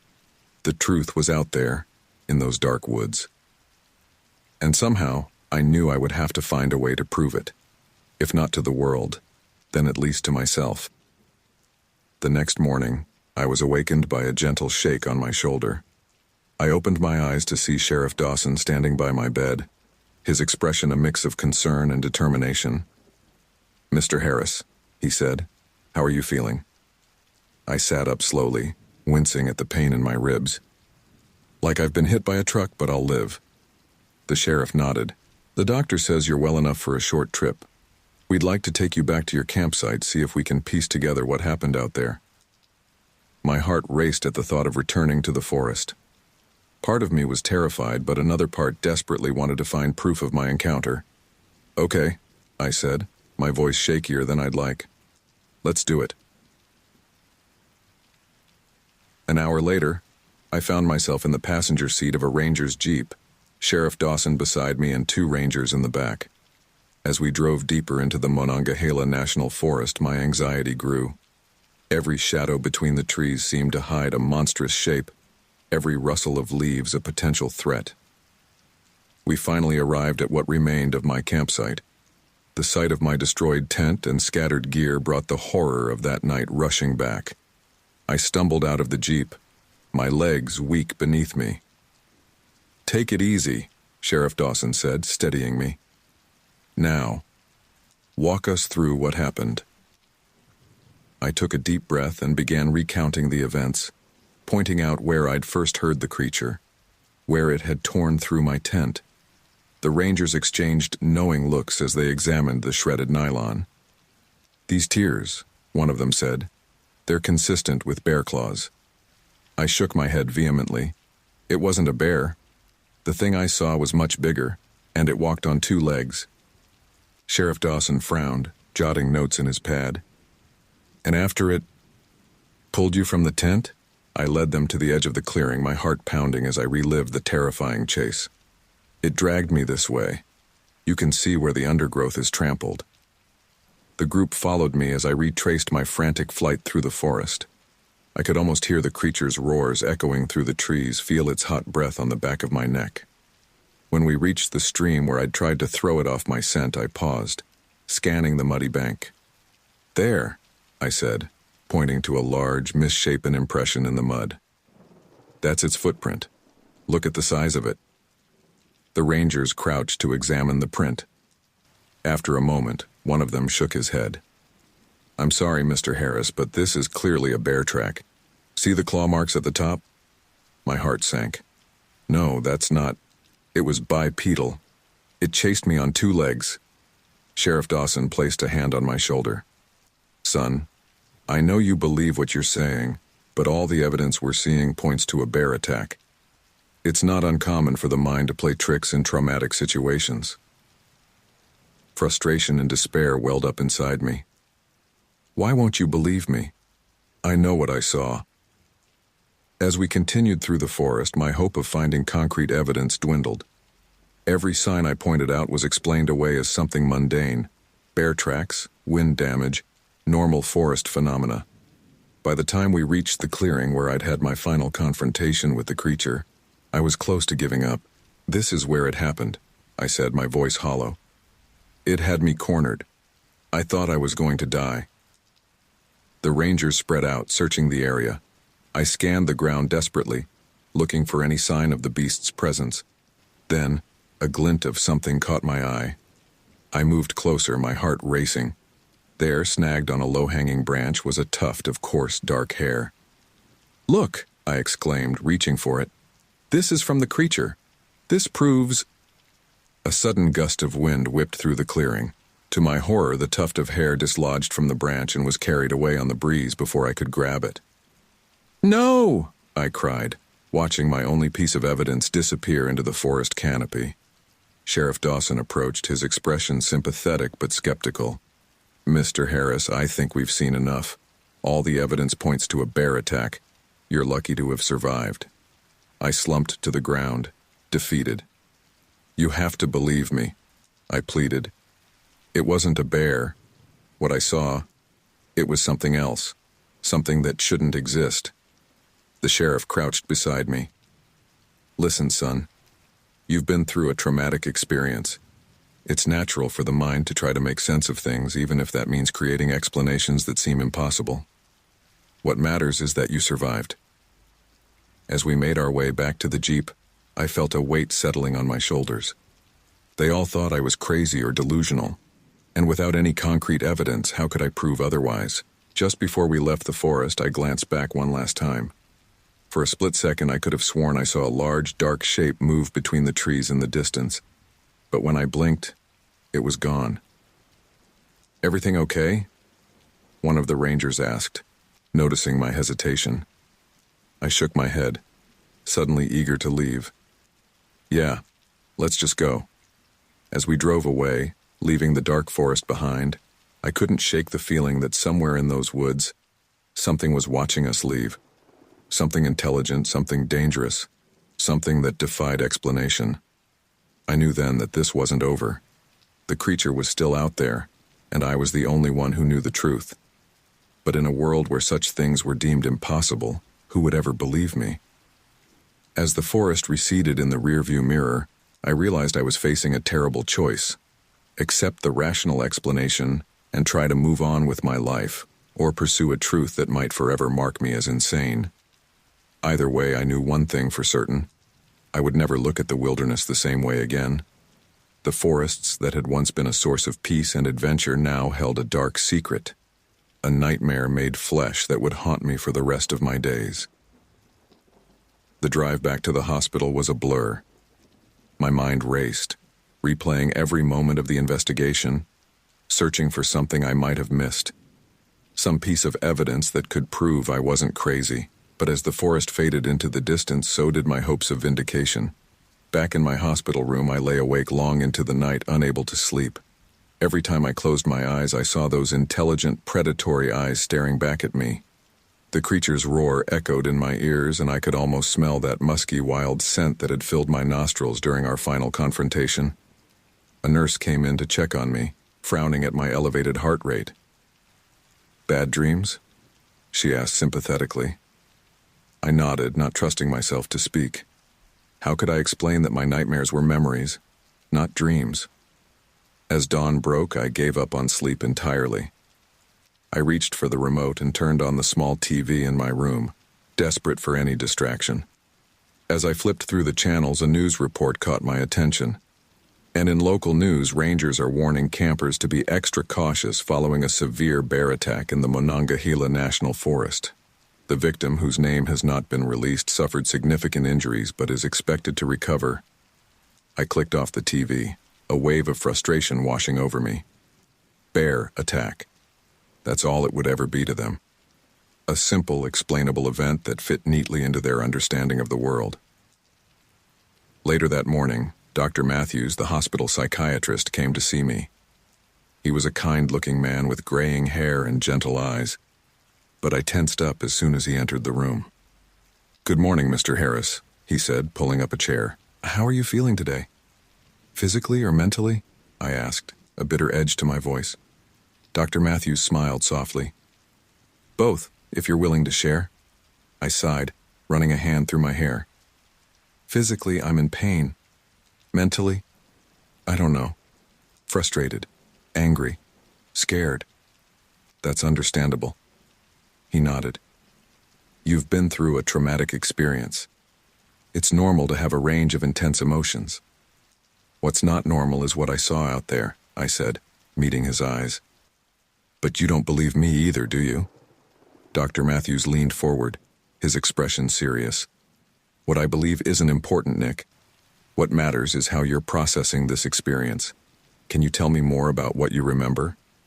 For the next hour, I recounted my story once again. The initial attack, the terrifying chase through the forest, the final confrontation. Dr. Matthews listened attentively, occasionally asking questions but never outright challenging my account. Nick, he said when I'd finished, have you considered the possibility that your mind might have embellished certain aspects of the attack? It's a common coping mechanism in traumatic situations. I clenched my fists, frustration bubbling up inside me. I know what I saw. It wasn't a bear. It wasn't my imagination. It was real. Dr. Matthews nodded, his expression neutral. I understand this is very real to you. But I'd like you to consider something, which is more likely, that you encountered an undiscovered bipedal creature that has managed to evade scientific documentation for centuries, or that your mind, under extreme stress, interpreted a bear attack in an unusual way. His words hit me like a punch to the gut. When he put it like that, it did sound absurd, but the memory of those eyes, that intelligence, it couldn't have been my imagination. Could it? I don't know, I admitted, my voice barely above a whisper. That's okay, Dr. Matthews said gently. Processing trauma takes time. I'd like to schedule some follow-up sessions once you're discharged. I think it could be very helpful for you. After he left, I lay back in bed, my mind swirling with doubt. Had it all been in my head? Was I going crazy? As night fell, my anxiety grew. The hospital room felt too small, too confining. Shadows in the corners seemed to move, and every creak and groan of the building made me jump. I knew rationally that I was safe here. But my nerves were frayed, my senses still on high alert from the ordeal in the forest. Unable to sleep, I pulled out my phone and began searching online for any reports of similar encounters in the area. Most of what I found was clearly hoaxes or easily debunked sightings. But a few accounts caught my attention. Hikers describing a sense of being watched, strange noises in the night, unexplained destruction of campsites. As I delved deeper into forum posts and obscure websites, I felt a growing sense of validation. I wasn't alone. Others had experienced something similar, even if they couldn't prove it either. A soft knock at the door startled me out of my research. A night nurse entered, frowning at my glowing phone screen. You should be resting, Mr. Harris, she chided gently. I can't sleep, I admitted. Every time I close my eyes, I remember. Her expression softened. Would you like something to help you sleep? I can ask the doctor to prescribe a mild sedative. I shook my head. The idea of being drugged, of losing control of my senses, terrified me more than the sleeplessness. No, thank you. I'll be fine. After she left, I returned to my phone, but the websites and forum posts now seemed less convincing. Doubt crept back in. Was I just looking for validation? Grasping at straws to prove I wasn't losing my mind? As the first light of dawn began to filter through the window, I made a decision. I couldn't go on like this, constantly second-guessing myself, jumping at shadows. I needed answers, one way or another. With shaking hands, I pulled up a map of the Monongahela National Forest on my phone. My eyes traced the winding roads and vast expanses of wilderness. Somewhere in those woods, the truth was waiting, and I knew, with a certainty that both thrilled and terrified me, that I would have to go back. Not now, not while I was still healing. But soon, I would return to those dark forests, armed with cameras and whatever other equipment I could get my hands on. I would find proof of what I'd seen, what I'd experienced, or I would put this nightmare to rest, once and for all. As I set my phone aside and finally drifted off to an uneasy sleep, one thought echoed through my mind. The truth was out there, and I was going to find it, no matter the cost. Months had passed since my terrifying encounter in the Monongahela National Forest, but the memory of it haunted me every day.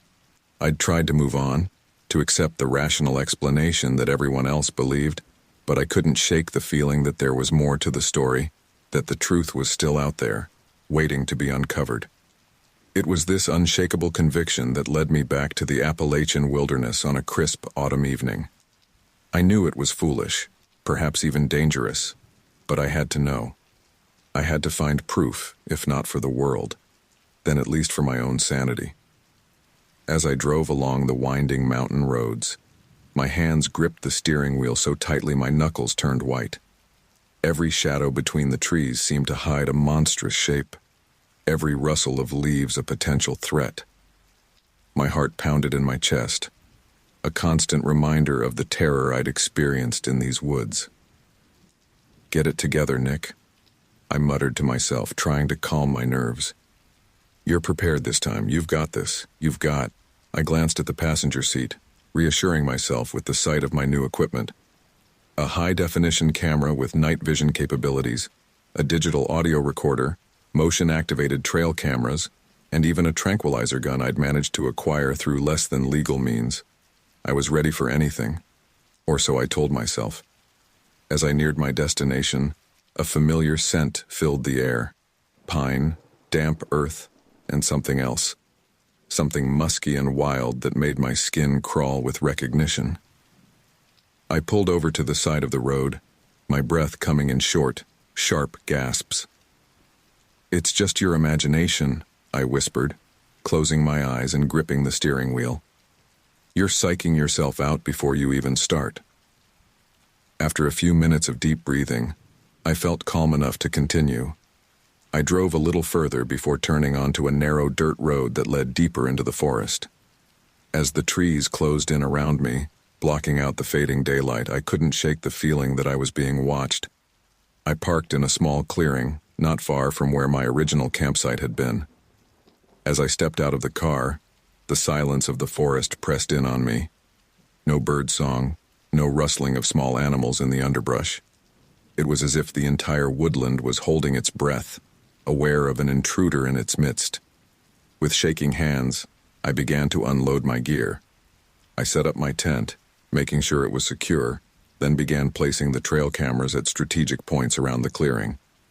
As I worked, I couldn't help but glance over my shoulder every few seconds, half expecting to see a massive fur-covered shape lurking at the edge of my vision. As night fell, I retreated to my tent, clutching my camera and audio recorder like lifelines. I left the tent flap open, my eyes scanning the darkness beyond. The rational part of my brain argued that I was being paranoid, that I was more likely to be attacked by a bear or mountain lion than to encounter the creature I'd come here to find. But as the hours ticked by, with nothing but the soft whir of my equipment and the occasional rustle of leaves in the breeze, doubt began to creep in. What if I'd imagined it all? What if Dr. Matthews was right and my mind had simply conjured up an impossible explanation for a traumatic but mundane animal attack? Just as I was considering packing up and heading home, a twig snapped in the distance. I froze, my breath catching in my throat. It could have been anything. A deer, a raccoon, even a falling branch. But deep down I knew. It was here. With trembling fingers, I turned on my camera and audio recorder. I stepped out of the tent, my eyes straining to pierce the darkness. The forest was deathly quiet, as if every living thing was holding its breath. Then I heard it.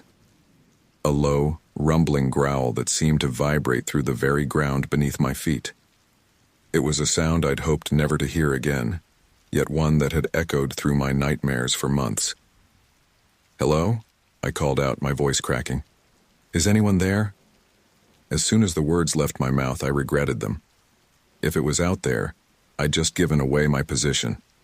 But part of me needed to know, needed to confirm that I wasn't going crazy. The response came in the form of a roar so loud and so close that I stumbled backward, nearly dropping my camera. The sound echoed through the trees, sending birds scattering from their roosts in a panic. And then I saw it.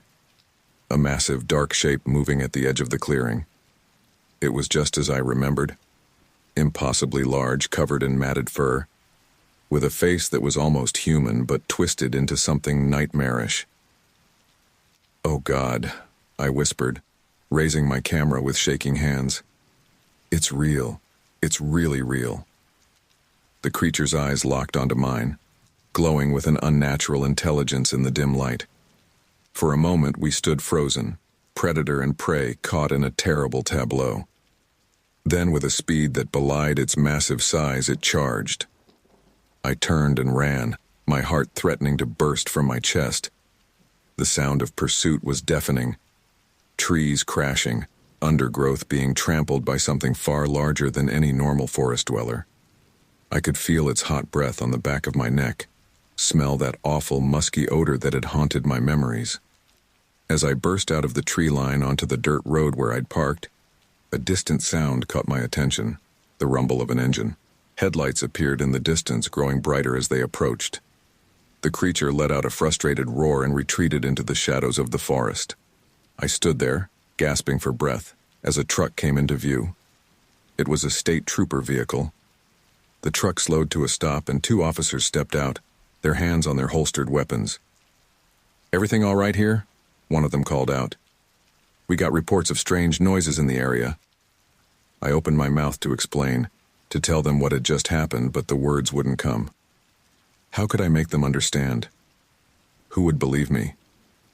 As the troopers approached, concern etched on their faces, I realized with a sinking feeling that once again I had no proof. The creature had vanished into the night, leaving me with nothing but my own frantic testimony. And as I stood there, trying to catch my breath and make sense of what had just happened, I knew that this encounter would only deepen the mystery that had consumed my life. The truth was out there, somewhere in the dark heart of the Appalachian wilderness, and despite the terror I'd just experienced, I knew with grim certainty that I wouldn't rest until I uncovered it.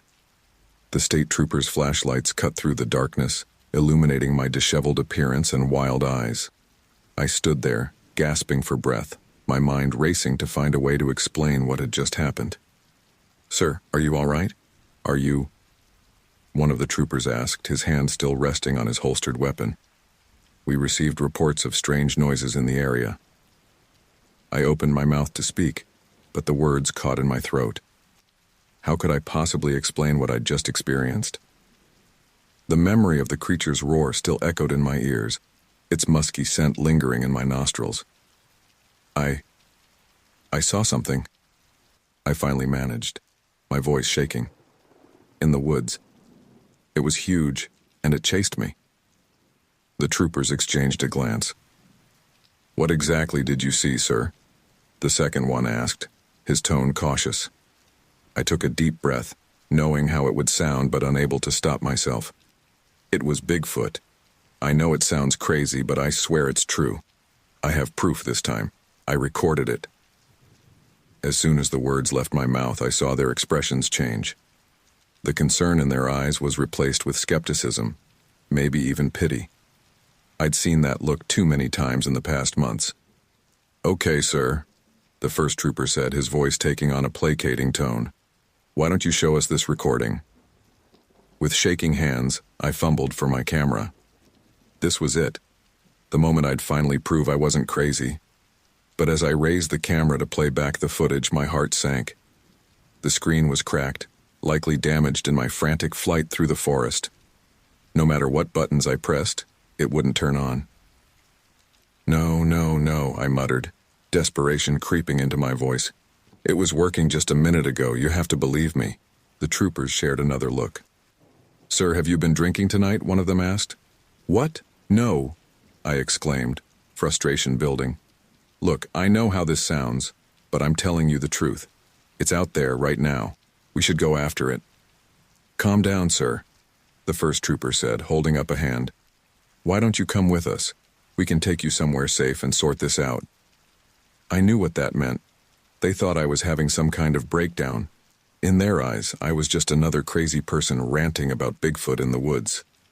"You don't understand," I pleaded. "It's dangerous. People need to know."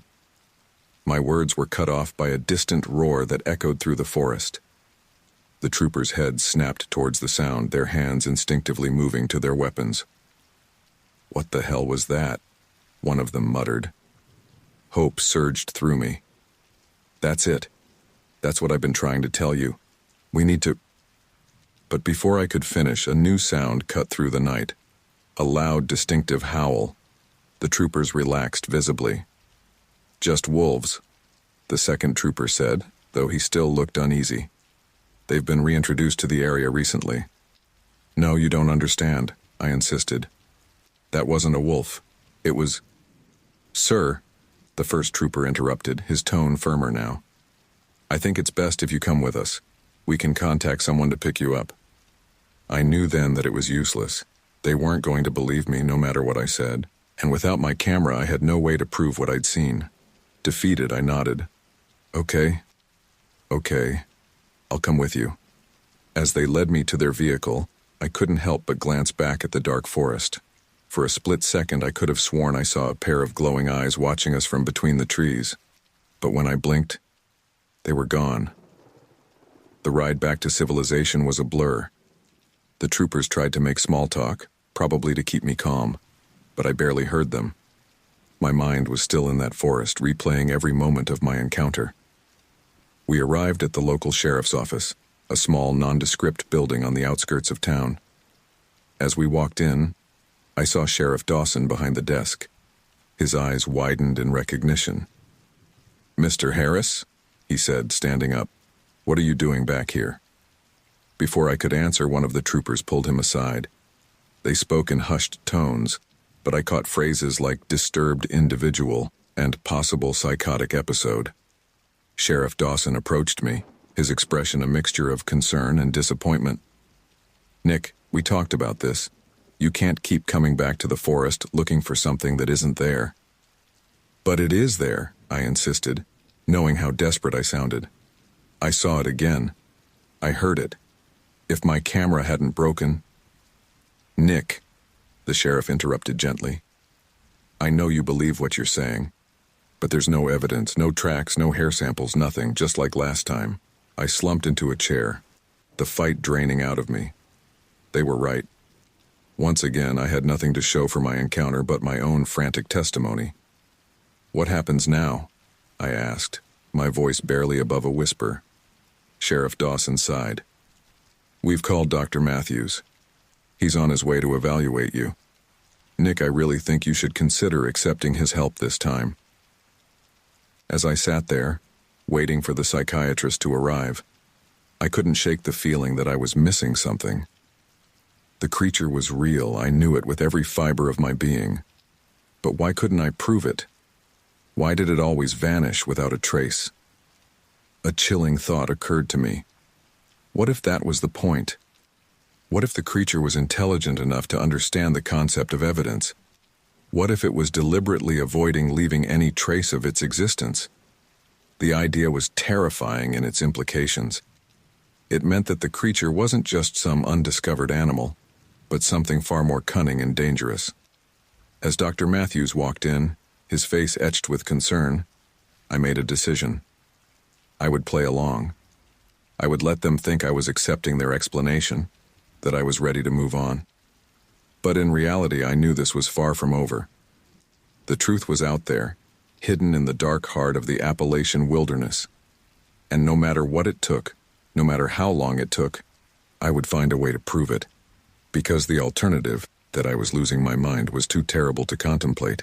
As I began to recount my story to Dr. Matthews, I silently vowed that this wouldn't be the end. Somehow, someday, I would uncover the truth about what lurked in those forests. And when I did, the world would have to believe me.